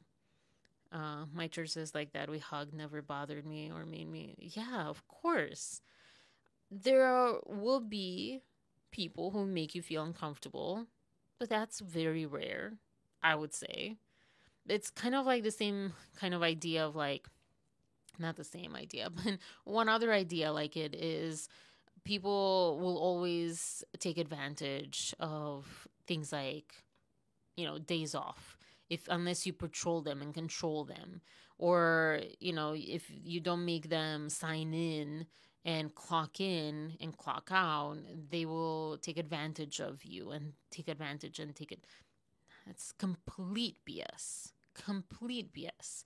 Because, what happens with people that need to be clocked in most of the time, unless they're doing something that's like really monitored, they will walk around, they talk, they waste time. They like, well, I'm stuck here anyways until 5, so let me watch some YouTube on my phone, which is not on Wi-Fi if you're smart, because they can track Wi-Fi, and all this stuff. It's the same thing. The same thing with hugging.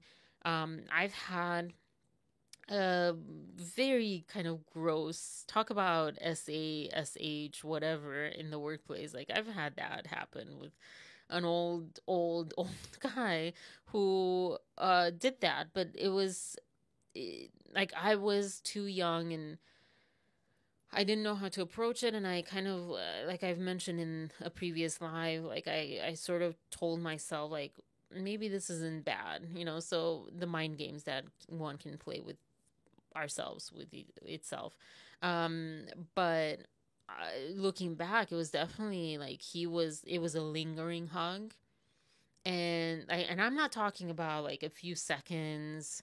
I'm talking about like, I would say a minute or longer. And so it was like, there are red flags and there are people who are that way. There's also the idea that the more you suppress people, the weirder they get. So if you suppress them from engaging in hugs, innocent hugs, hug becomes, I guess, something really sexual and like stuff. There was like, I think the idea like with, I don't know if it was a study or just an observation, casual observation of Japan, and how there was quite a lot of like disconnection and human connection, and people would they would have like more fetishes or something. I don't know if that was like proven or it was just kind of like a hypothesis someone said and the internet ran with it or whatever. But I can see that like there's the same thing with alcohol. If you restrict someone, like you can't have alcohol, it's illegal until whatever, then they blow up, when they can have alcohol. Especially like if they were like really restrained, not if like, at home parents like, oh yeah, here, have a beer or whatever. Or like if you have to. I was actually forced to drink, especially on my 21st birthday, but I was always like ridiculed by my family friends here, some of them, not all of them, a particular family, kind of a low class family. But yeah, the man kept saying like, come on, have a drink, like we're Romanian, like, you don't have to wait until you're 18 or whatever. I'm like, but I don't like alcohol. I don't need it. I don't like it. I don't want it. That's stupid. So yeah. Me too. I ended up quitting even though it looked bad in my... Oh, really? Wow. I was on the way out. It was, and maybe that's why that happened, because I was like, I think it was in my last few days or something there. Yeah. Good for you though. I mean, if I feel like it's surprising to read that you think it looked bad on your resume, because I feel like unless it's, what is that? Oh, unless it's like you keep job hopping like I've done, or apparently I've done, not always my choice sometimes, then it's not bad. But that's terrible that happened though. It's terrible that happened, and of course, like, terrible that was the only solution you felt was in your hands. Speaking of that, it makes me think of HR and how betrayed I feel by the HR person at my previous job. They say don't trust HR as an employee. It's ironic because they're supposed to be there for you, but plenty of people already say, like, they're not. They're there for the company and the company's interest. And I was so... I can't even say naive, because I already had heard this, but I really wanted... I let her in, and it was such a betrayal to realize that. And I feel not many times in my work history I've felt betrayal. I think it's been twice. Yeah. So, yeah. But yeah, it made me think of HR, because you probably didn't feel like you could go to HR. The harassment started in the beginning after training. Wow. I'm so sorry. That's so gross. That's so terrible. I'm in that mood today where I'm just so freaking fed up with people that just, it's like this spectrum of stuff that feel like that's okay, that even have those ideas, to the whole government thing, to the Bezos and Katy Perry's and all these other things. It's just, yeah. Ugh. And also, of course, makes me think of the Blake Lively of it all, and how, like, it makes me think of her list. And I know I don't remember the whole list, and I'm not going to read it again right now. I might after. But it makes me think of, like, the insulting points to people that were actually harassed in the workplace. And,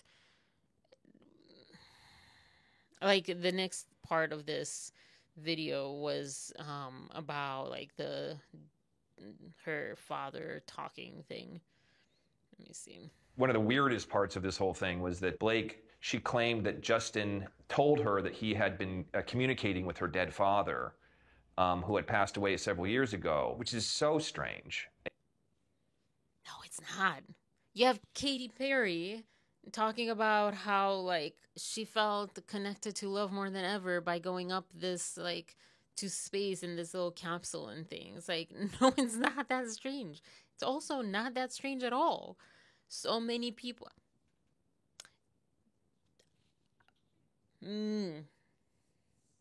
My ex has a friend who I don't trust at all. I have my own things around that, but main thing he does and has done always has been being a psychic to celebrities. So don't freaking tell me that this is so strange. And the way that this guy is, like, shaking his head. Also, I don't like this guy, not because of this or because of this interview, but talk about bots or robot. I literally said at the end of this video, I literally jotted down, who's a bot? Who's a good bot? Because he sounds the same no matter if he's interviewing someone or talking like a voiceover or anything. He sounds exactly the same tone of voice, and it's not a real voice. It's not a real speaking voice. And then we see his expression here, and it's like, you are not a human being, sir. You are not a human being. But yeah, I forgot because just before that, they were talking about how supposedly, and whatever for him, but Justin Baldoni consulted or needed or wanted to consult with God for certain scenes. What the heck is for anyone? Would it have been better if he said, I need to consult with the muses? This is such like, if this is, I haven't read this part that much. I don't remember where it was. Was this in an article? And was it in the Hollywood Reporter article? Or was it in one of the complaints or filings? It's been just so many documents. I don't remember. The whole like religion and weaponizing the religion part. I know that like there was a concern that the Baha'i faith was going to be brought up by Blake Lively. I remember in the text messages between Justin and team. So it might have come from Lively's like side of things, but I think it was in the article, if I'm correct. If I'm wrong, I don't know. I believe you pay for everything you do bad in life. Maybe not by law, but life finds a way. The saying I feel that applies now is from your typing to God's ears, because I don't believe that. I don't believe that just because I've not seen that happen. I see just continuously bad being rewarded in so many different ways. And yeah, and even like in terms of like thinking just as far as like the mechanism of stuff, like you know, going through, how do I want to say this? I don't feel like being completely, you know, uncensored right now, but going through things that burn you out and were not healthy for you. And then the irony of you get to be affected by that for a long time, however long or short it is, afterwards, and you have to deal with that and heal and suffer. Meanwhile, the person, people, etc., that put you in that situation, they thrive actually afterwards. And I don't see often karma. I don't. But, you know, that is a thought, and hopefully that's true. Yeah, we don't see that manager did not end up. Oh wow. Yeah, I think I do wonder. Gosh, I do wonder about things like that. But then you have like people that get cancer that are good people too, or like kids and things. So, but yeah, I don't know. Hopefully that's true. And I don't mean this like in a bad, with a bad sentiment towards people, but as far, or like that it needs to be that extreme. But as far as like the balance and justice part, like I don't believe in like demon and Satan and whatever, but I do feel like, yeah, bad exists. I don't know that it's a different force, but it exists, and yeah, hopefully it has some sort of canceling effect on it. Some sort of karmic justice. But yeah, so back to the God part. Speaking of God, consulting God for how to write a scene, film a scene, whatever, I wouldn't be surprised if this happens often of different religions. They might not speak it. And I actually put here that Justin Baldoni, in this role, and the way that he took on being a director and the male lead and the specific parts of this role that he was supposed to be, that was hard on its own. And being the director and that, and he needed someone who was safe for him. He needed someone who was safe, period. And he got someone who was extremely unsafe. He needed someone to be able to be safe, to be vulnerable with, and to hold him up, be his rock. Blake Lively was not that. And I mean this with like my whole heart, because if you put yourself in his shoes as, again, the director and male lead, and being an abusive role that this character is, so he had to dig, if you're a really good actor, you dig in to that role, you understand that role, you become that role to some degree while you're filming, and hopefully you don't lose yourself. But most of the time people lose themselves in it, but just temporarily. Imagine like the strength, and thank God for the community that he had around him, because he for sure couldn't lean on his scene partner, and this person that wanted more responsibility and wanted to rewrite scenes and be a partner in this. She was not a partner to him. She let this person down in, like, I think even bigger ways than we're all talking and chatting about, as far as like the legalities and things.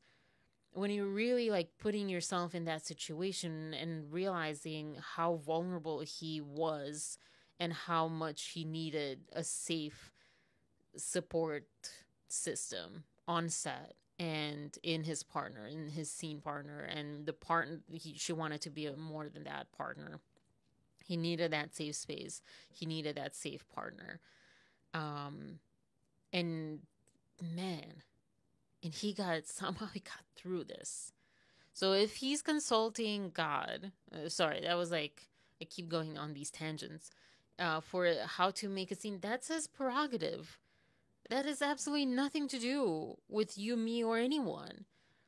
If I, go to my psychic, how should I direct the scene? Or if I like roll the dice, or I do a random generator on my phone, or ask ChatGPT, or, go to my therapist, or go to my acting teacher, or whatever, because I have a question about how should I do this scene, or I'm kind of stumped at this point, or whatever.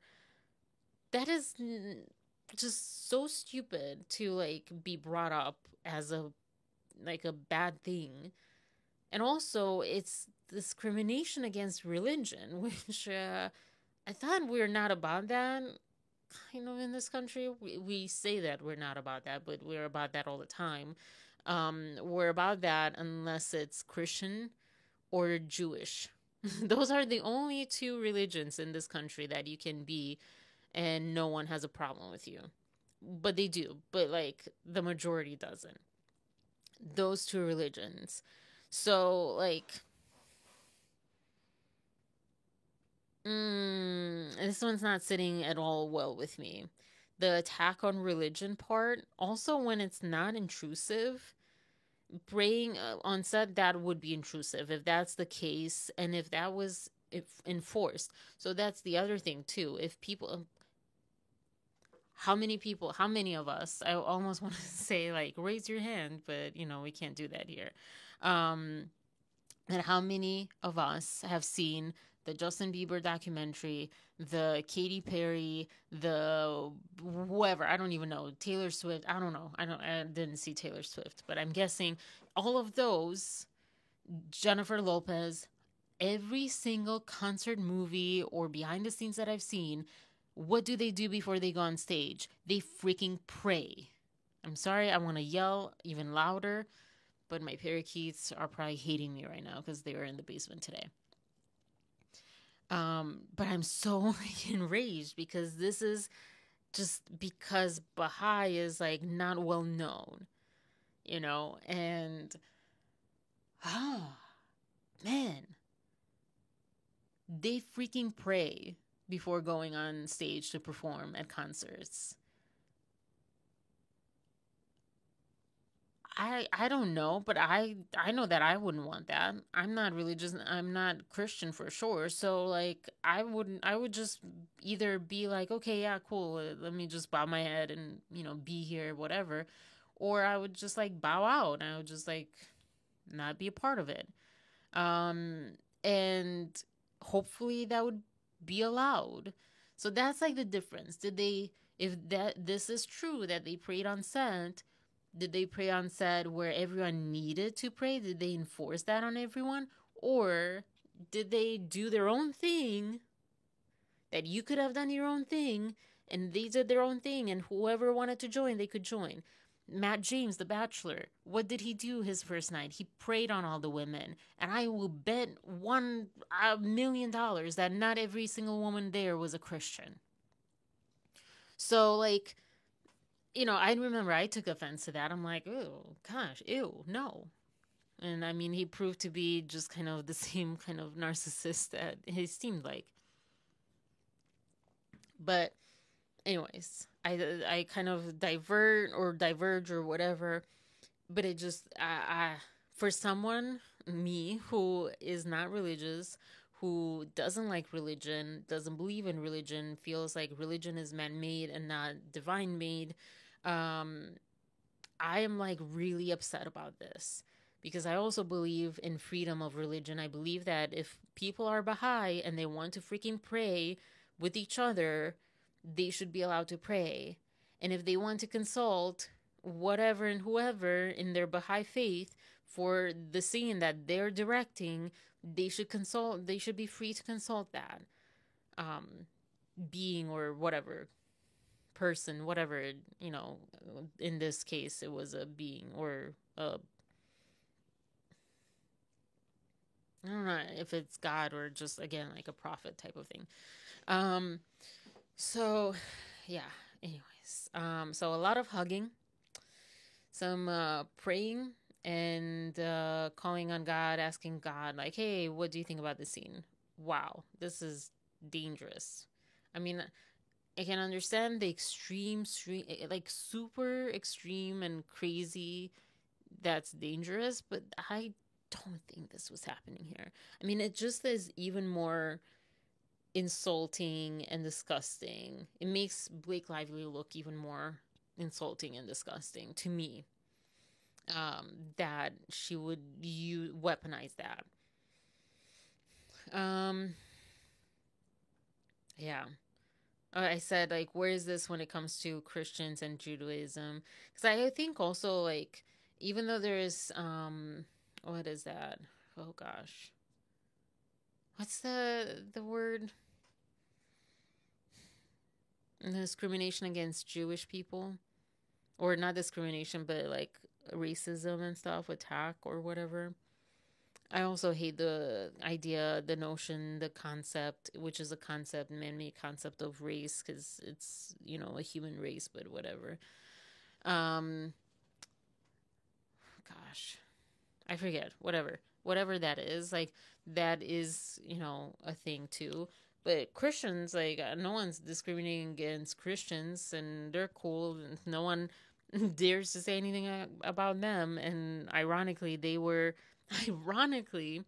Islam and Judaism were our older religions, and they're like the OGs. And yet Christians came on the scene and they just kind of like elbowed their way in. It's like, nope, we're here. We're supreme now. We're over you guys. That's kind of what it feels like sometimes. But I still feel like Islam gets a lot harder. It's a lot harder to be Muslim here in the US, at least, than being Jewish or Christian. And now I guess Baha'i is also on that list of being hard to be, which is just, I think, stupid. Because again, like, unless you're enforcing it on others who are not of that faith and belief, oh gosh, whatever. And then someone says later on that the director is the general on a film, so they've never seen something like this where they're put in the basement. I don't remember, and that's not one of the scenes that I had saved here, because it was like more of a minor comment, just, a callback to what I was saying, like oh gosh, quite a while ago, as far as like the captain of the ship, the vision, the leader. But not in this case. But yeah, but when this person said it, it hit me even more, the basement situation, because they were saying that it's never been done. And of course, like, maybe somewhere, I mean, in all the movies that have been done, maybe, but none that we know. So that is kind of crazy. That is like really crazy. It feels abusive. Yeah, just plain. I was trying really hard to find a very simple word. I think that bothered her. I think people liked him more than her because he was a likable person. Yeah, I wouldn't, I would not be surprised. But imagine what kind of person sets out to destroy a person because, okay. Sorry, let me rephrase that. What kind of an adult past 30 person, sorry for my accent, person past their 30s tries to destroy someone because people like them more than them. Because she did that, she said she wanted to do that with Penn Badgley, but she was young. And, 19-year-old girls that are, like, popular and all that, But, like, she can't use that age card. Like, she's 36 or however. She looks 40. So she cannot use the same, like, she needed to grow up out of that. Yeah, petty is, like, the least, like, it's horrible. It's horrible. That's the thing, like, the punishment should match the crime, and to create a crime just to create a punishment, gosh, I don't know, it's just like, whatever. Not whatever, but, in this moment, I just need a break from being fired up.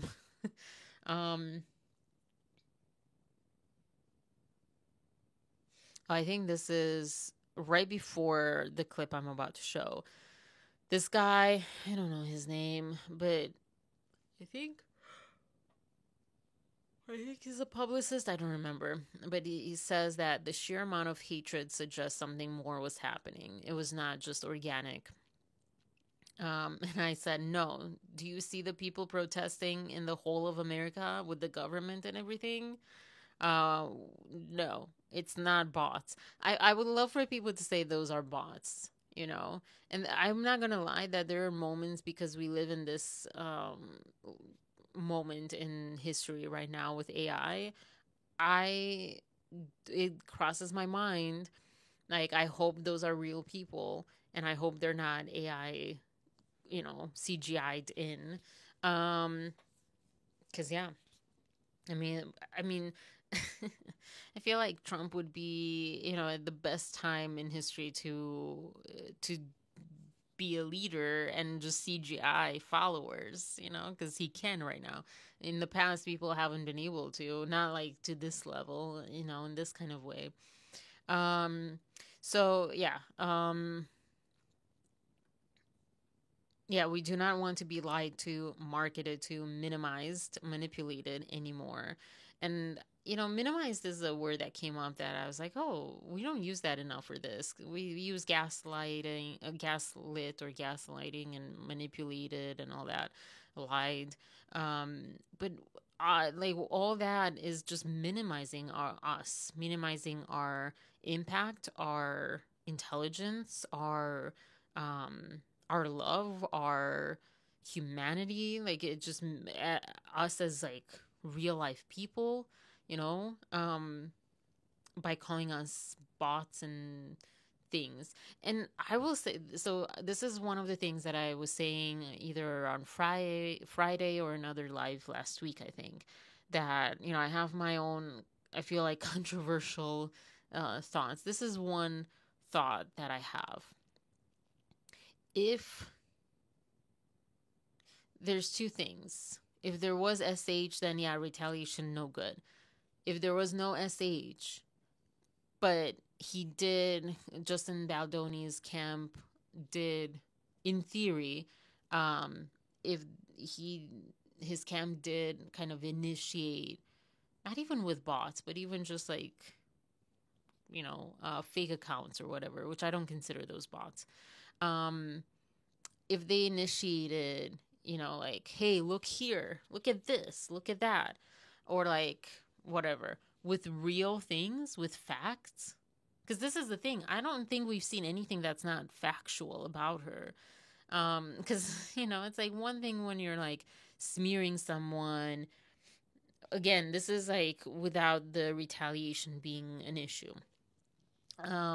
If you're smearing someone with things that they actually said and did, that's not smearing them. That's literally like putting a mirror in front of them or, showing the world who they really are. So I do feel like I can understand if that happened. I don't know if it happened or not, but, people who are like, oh, these are, like, people didn't just, like, suddenly turn on Blake Lively. I love how that's, like, the word. I don't feel like she was that popular anyways, especially lately. I feel like, again, there's a big sentiment that people are ignoring of people being fed up and not wanting to do this anymore, not wanting to do... I don't want to say manipulation again, but yeah, like... smoke and mirrors or whatever. They want something real. They could. There's a reason that influencers are the ones that we see in marketing ads for big companies. BetterHelp is like just influencers. They had the one guy, the swimmer guy, I think at the beginning, and now it's just influencers. All of these big companies are just with influencer, really bad. I love how it's like really bad quality video too, where so many influencers have like real high quality cameras, but they want you to know that they're just like you and me. They're just like a regular person with their phone camera talking about XYZ product. There's a reason people are companies are gravitating towards that and not towards Blake Lively or Ryan Reynolds or whoever celebrity to advertise like what people should buy. So they're not getting it.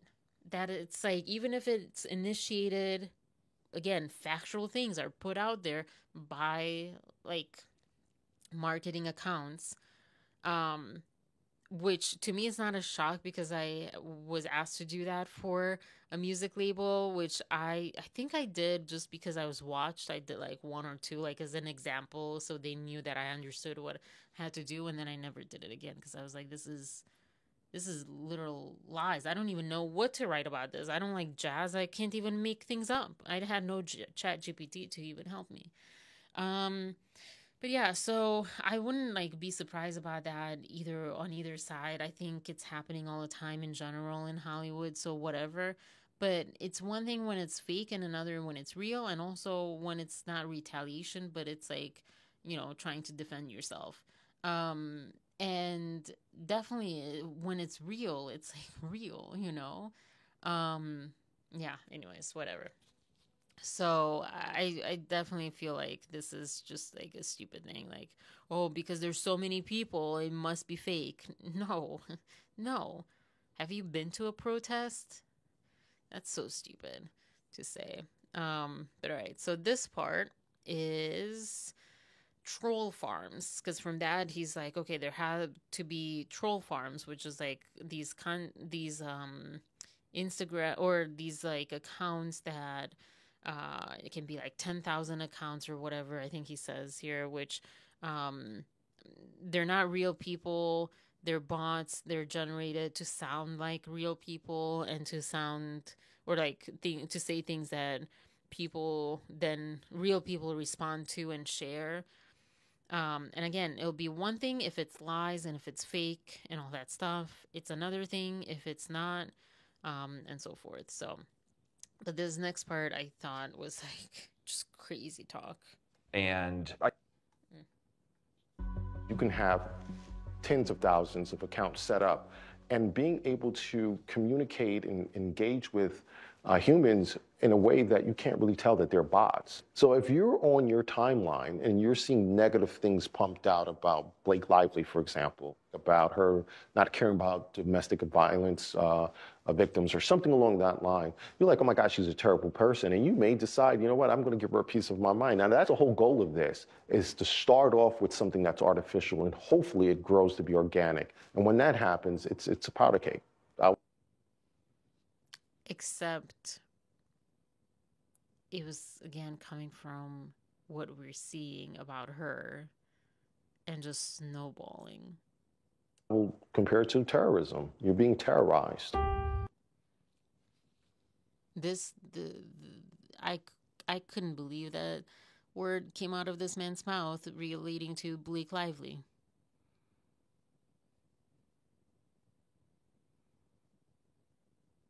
Are we seriously going to use the word terrorism for this?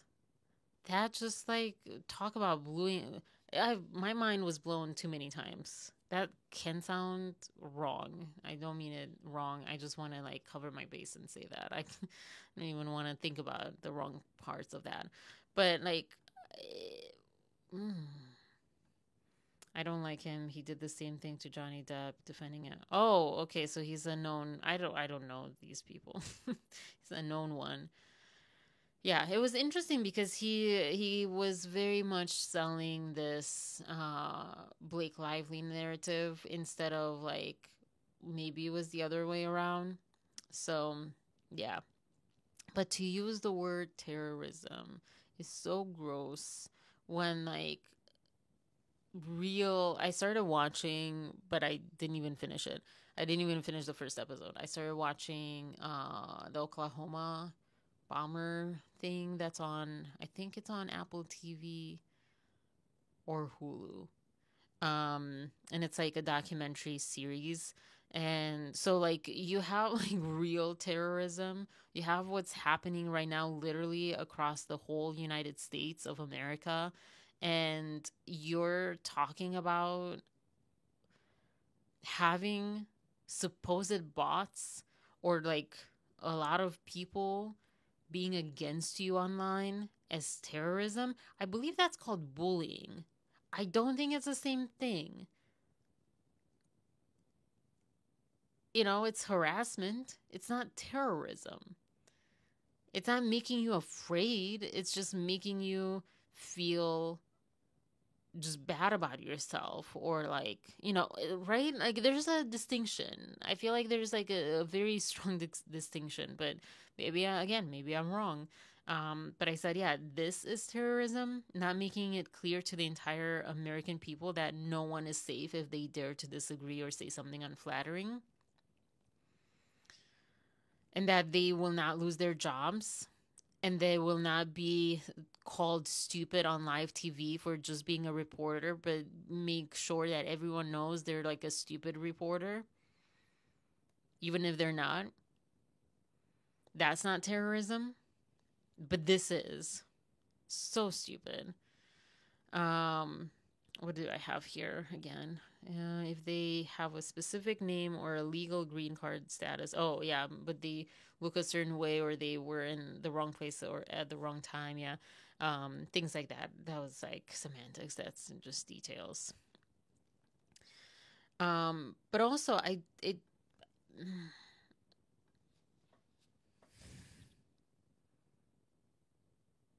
I just don't see how this was fake. I don't see how artificial stuff was planted. I see real, factual thoughts happening, whether from like the marketing team or from like people somehow, and then the snowballing. Like, I don't know what happened. I don't know. I didn't see anything yet where they initiated anything. I want to see, and I've said this from the like beginnings, I want to see the actual receipts that this started with them, that they planted texts or like X messages or Instagram or YouTube or whatever. Now on YouTube, there are those like really AI generated YouTube videos. Those I don't believe are anything like a bot. I think those are like people wanting to make free money and simple, and probably non-English speakers, and they drive me crazy. And every time they have like a catchy title and stuff, because it's complete like AI done. I was roped into it like twice around this case, and as soon as I clicked, I'm like, you didn't even answer your own title. You said a title and it was not even here, and you're an AI generated voice. Thank you, next. I don't even want to see you on my feed again. So there are those. I don't know if they're referring to that, but that came after. I didn't see that initially, but again, I don't know. Who am I? But yeah. Oh yeah, and then I end with the guy from 60 Minutes. Really strange voice, never changes. Who's a bot? Who's a good bot? What's his name? I didn't even catch his name. A lot of us, And she was the person that said, like, I would be very shocked if this was the case for Justin, because and if you can see her, like, expression, too, when she was talking about it. Where is it? Oh, my gosh. Where is it? Where are you?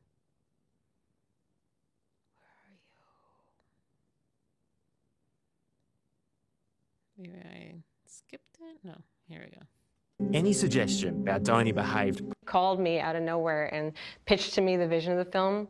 And so this literally was one of my Meisner dreams, to like get to like happy was receiving a phone call like this. All of this happened, it's gone, it's in the past, and he called me to offer me like support, like the Wayfarer Studios supporting my like dream screenplay, which I stopped writing. I need to like pick that back up because it's a pretty I think it's right up their alley too. But anyways, immediately I bought in and was like, yeah, I'm here for it. Like, you seem like you care a lot about the vision of what we're trying to do here, and you're not in it for fame.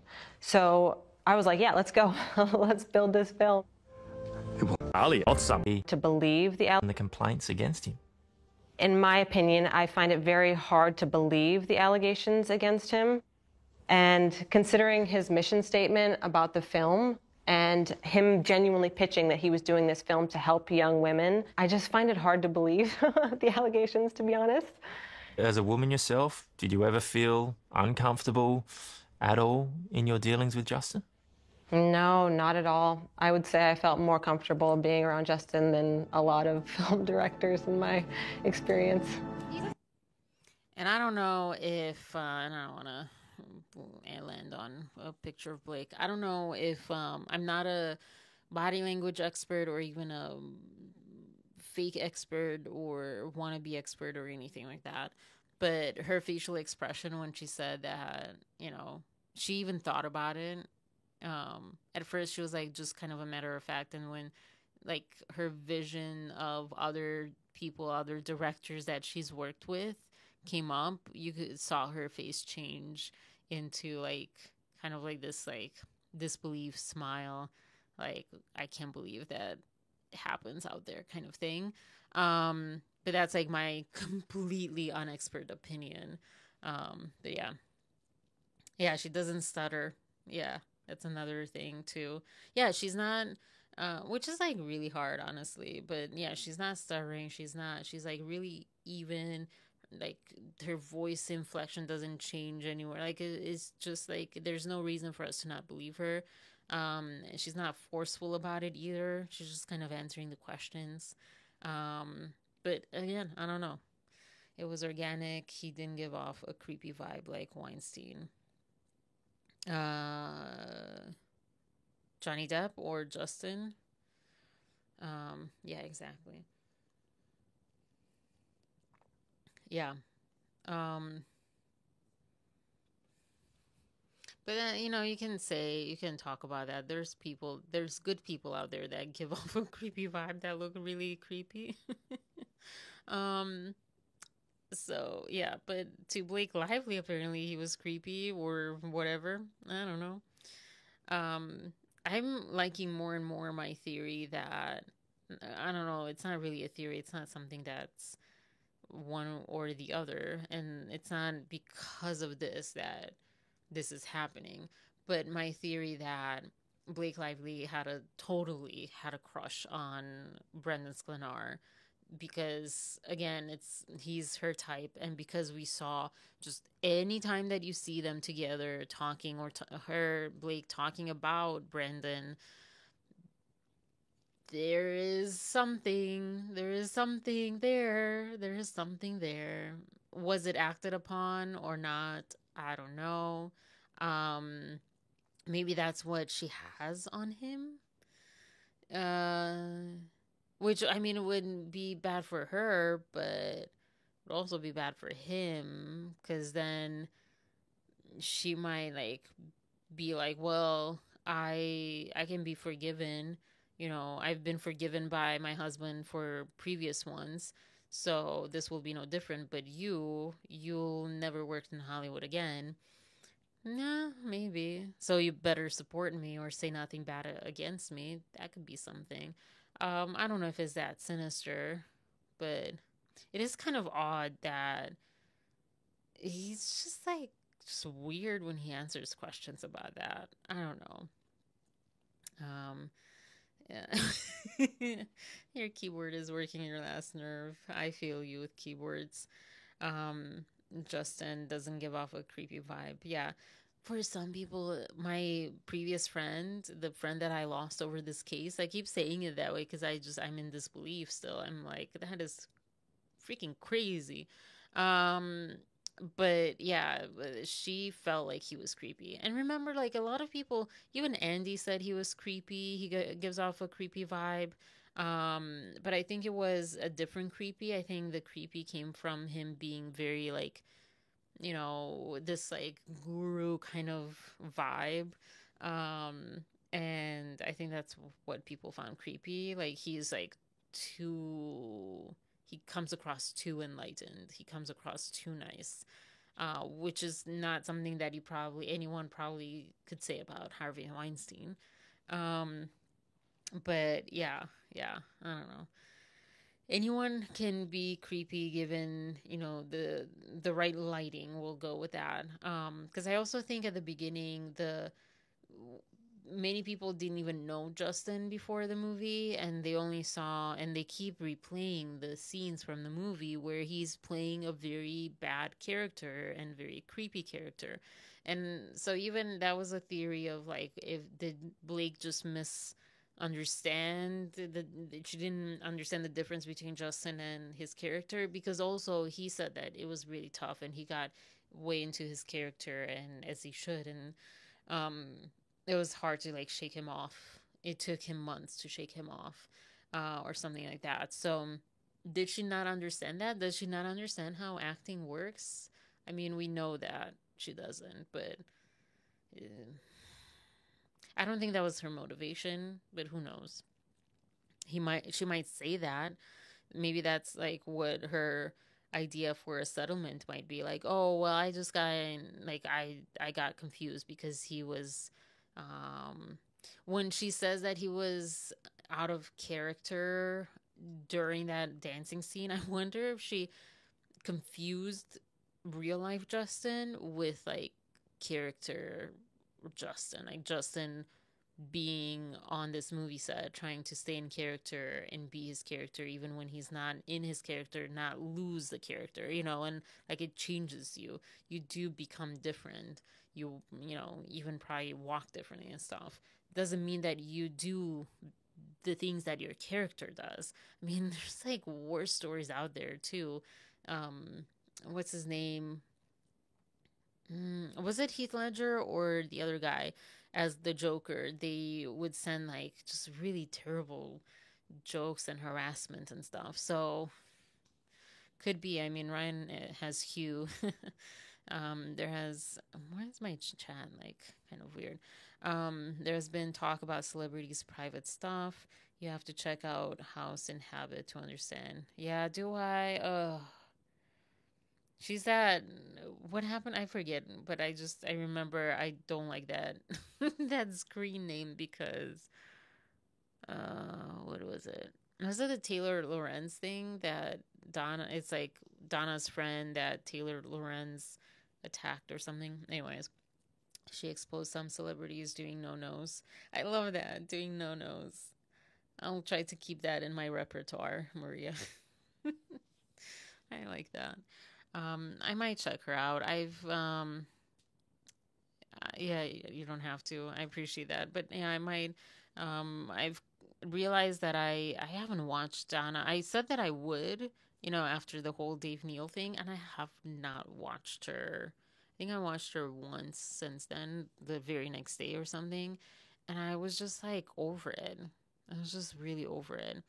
It's definitely kind of narrowed down the people that I still watch.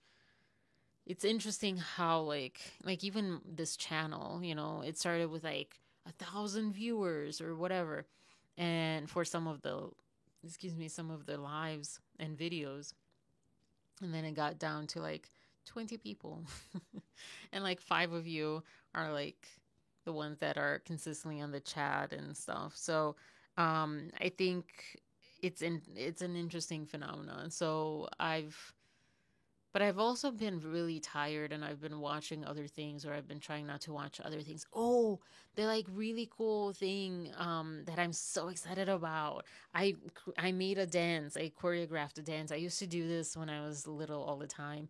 But yeah, I'll share it when it's done, and because it's a performance for my acting class.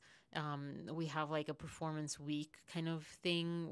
I don't know. I think she made that up I don't think it's a Meisner thing. I think it's like this owner thing.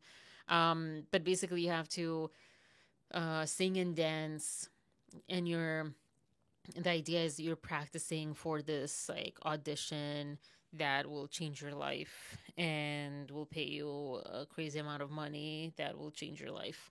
And, to like enact that like determination and pinch and ouch and whatever.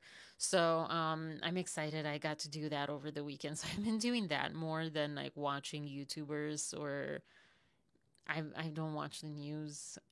So I think that's also why I haven't watched a lot of the YouTubers, but I find myself, you know, just sticking with Dave and Andy at this point, honestly. Lauren, I feel like overwhelmed with the filings, and that's kind of her deal. And there are some things also with others, and so like yeah, I don't know. But I mean, I watched Okie Dokie and Taylor Lorenz, so might as well watch, what is it, House and Habit. I don't know why that phrase just got to me. It's a world not even in my worst dream you can imagine. Shoot, I spoke and I should have read that when you wrote it. I don't remember what I was. Oh, the no-nos, the no-no world. can we say that after the whole Diddy thing was what was exposed? I remember watching that when it came out. Like, there was this really cool guy on YouTube that I started watching for that reason. What was it? I'm gonna find him. And I remember just being so mortified and afraid, honestly, and disgusted in this really weird combination. Let me save this so that I get on, not Zumba, but whatever. I've been doing this. Hold on. Watch Dave and Candace. Oh yeah, I have been meaning to watch Candace because she had some good ones. I mean, no one cares about this but me, but I'm very, very, very, very, very grateful. Thank you, Army Hammer. He doesn't even watch this, but thank you for changing your thumbnail finally, because his thumbnails sucked. I'm like, sometimes I look at these people and I'm like, you're just, that Why is filing your taxes? You're pretty. That's why it works, kind of. For him, for someone like him, I mean, he is really pretty also, but it's also like, you're just famous, so whatever you do will work to some degree. Even if you've been canceled, there's people out there that will still watch him and stuff anyways. But yeah, he changed this one. Oh my gosh, they're changing all of them. Thank goodness. This thumbnail wasn't bad. This thumbnail was like, okay, you're new on the scene, but not too bad. But these thumbnails, I was like, what is this crap? And I didn't even think, like, I could have just, like, I don't know if they have, like, an email, but I could have just, like, done it on Canva better and just sent it to them. Like, hey, do you want to maybe change that? Because this just, like, is so not him. This is, like a new to YouTube girl kind of layout that I don't even know how to describe it. So I'm very happy with that. Very random tangent. Let me go back. What was I? Oh, yeah. That's what I was like searching for. Gosh, I don't even remember. I don't remember anything about this channel. Where was it? I haven't seen anything new on this. Oh, gosh, I forget his name. Maybe update, because I want to give him a shout out to no one that cares, probably. I don't know that our channels overlap. Oh, gosh, what is it? I don't think it was Malcolm. Gosh darn it, what's the guy's name? This is driving me crazy.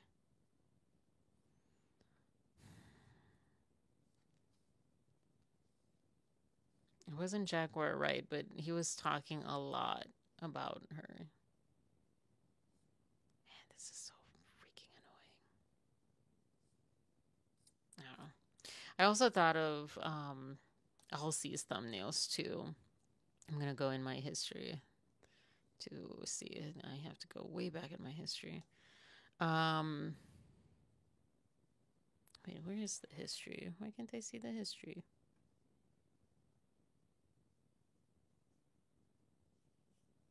This is so annoying, YouTube. You're so complicated. Generic. Yeah. Generic. What was I saying? I was saying something.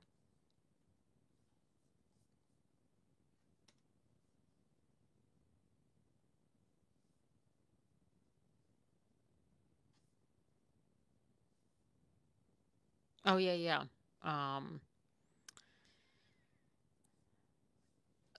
LC's thumbnails drive me crazy. I don't know. This is why, like, it wasn't a terrible idea for me to go into marketing because of that. Like, I do feel, is he not? What the heck? Is he not there anymore? Maybe he took off his YouTube. Huh. Who is this guy?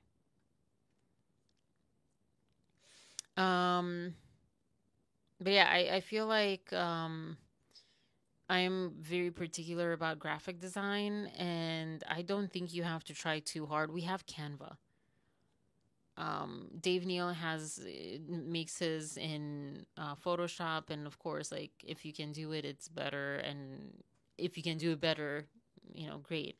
But literally just even just regular Canva templates like are better than what people like do. I think he deleted his YouTube. That is really weird. That's crazy. But yeah, I remember when this kind of came up and started, and I remember thinking, just having my bubble burst as far as like wanting to be in the music world or any celebrity world. I thought there's no way to like not be part of this stuff. It must be, because it just seemed like it was such a large scale situation.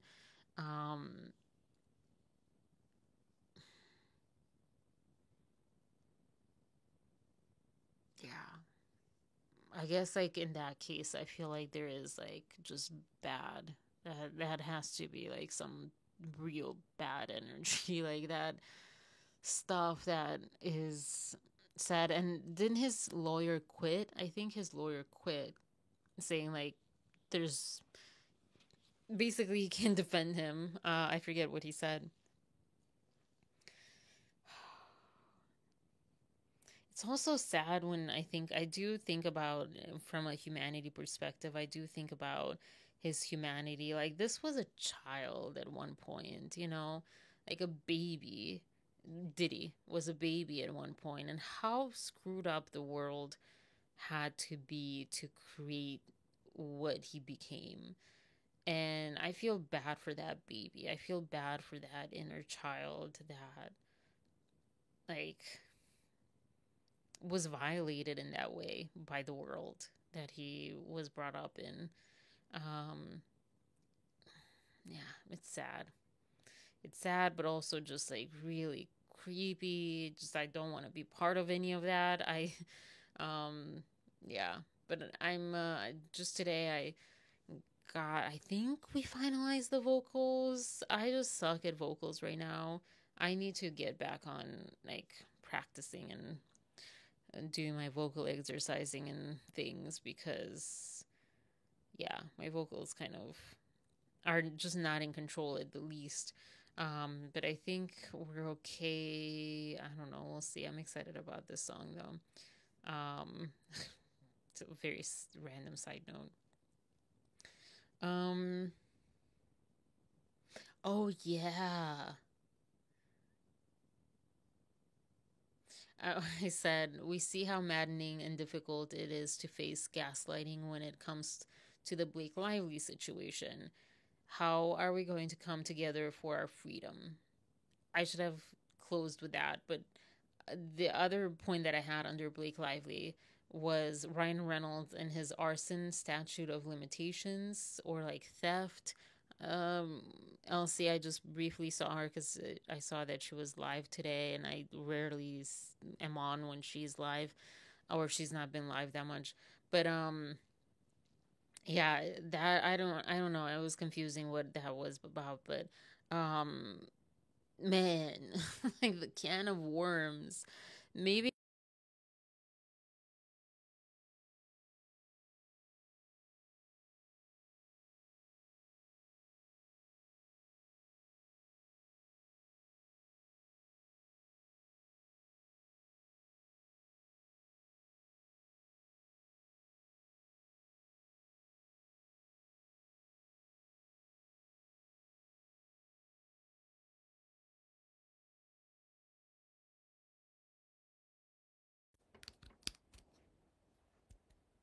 Can you hear me? Yeah.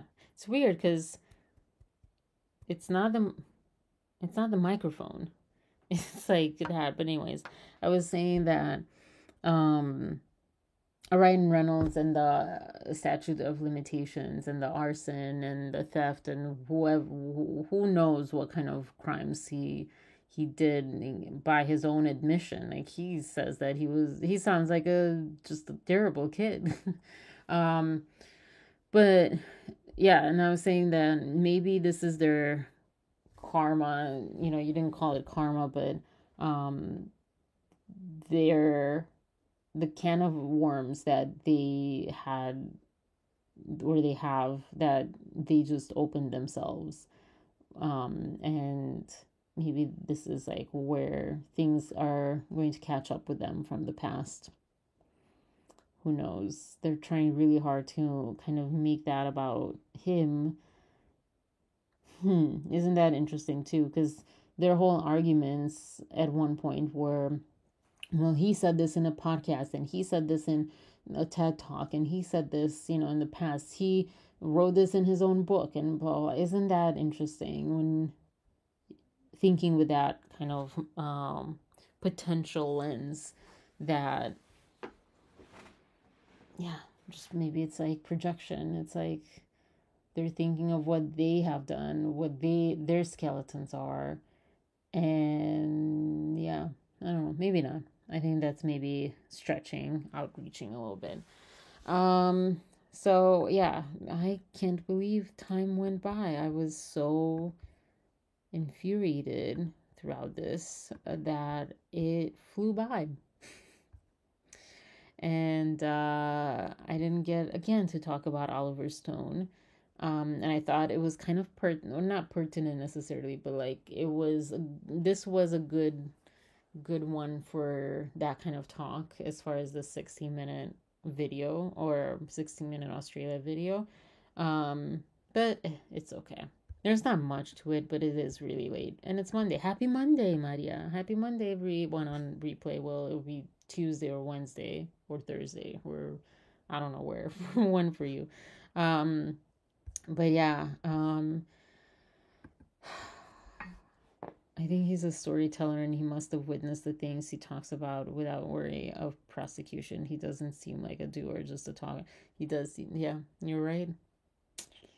He does not seem like they both kind of are, I guess, people who steal other people's ideas and crimes, apparently. It's interesting that you need to steal someone else's crime, though. Isn't that kind of like weird if that's the case? But yeah, you're right. You're probably right.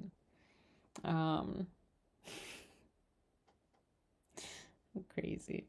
Well, I'm gonna see you next time. I might, because of my class, I might switch to Tuesday, Thursday, and Friday. We'll see, because Wednesday's a little tricky. But if I don't see you until Friday, see you Friday. But I'll try to come another time, and we'll see what else happens. I'm so excited to share the dance stuff. I mean, I'm not a great mover. I'll just put that out there. I used to be a better mover. And now it is what it is, but I'm excited. It made me feel happy. It brought me some joy. And it was like, really, I forgot how good it feels to create choreography, the whole part of making it and coming up with it. And, also just the feel you get, or I get the feel that I get, as far as when you're on the rhythm. And I don't mean the actual rhythm, but whatever rhythm. There's multiple rhythms in a song. So yeah, I'm excited about that. Sorry. I'm going to go, and I'll talk to you later. And happy Monday, happy Tuesday officially. And yeah, bye Maria, and everyone on the replay. Good night.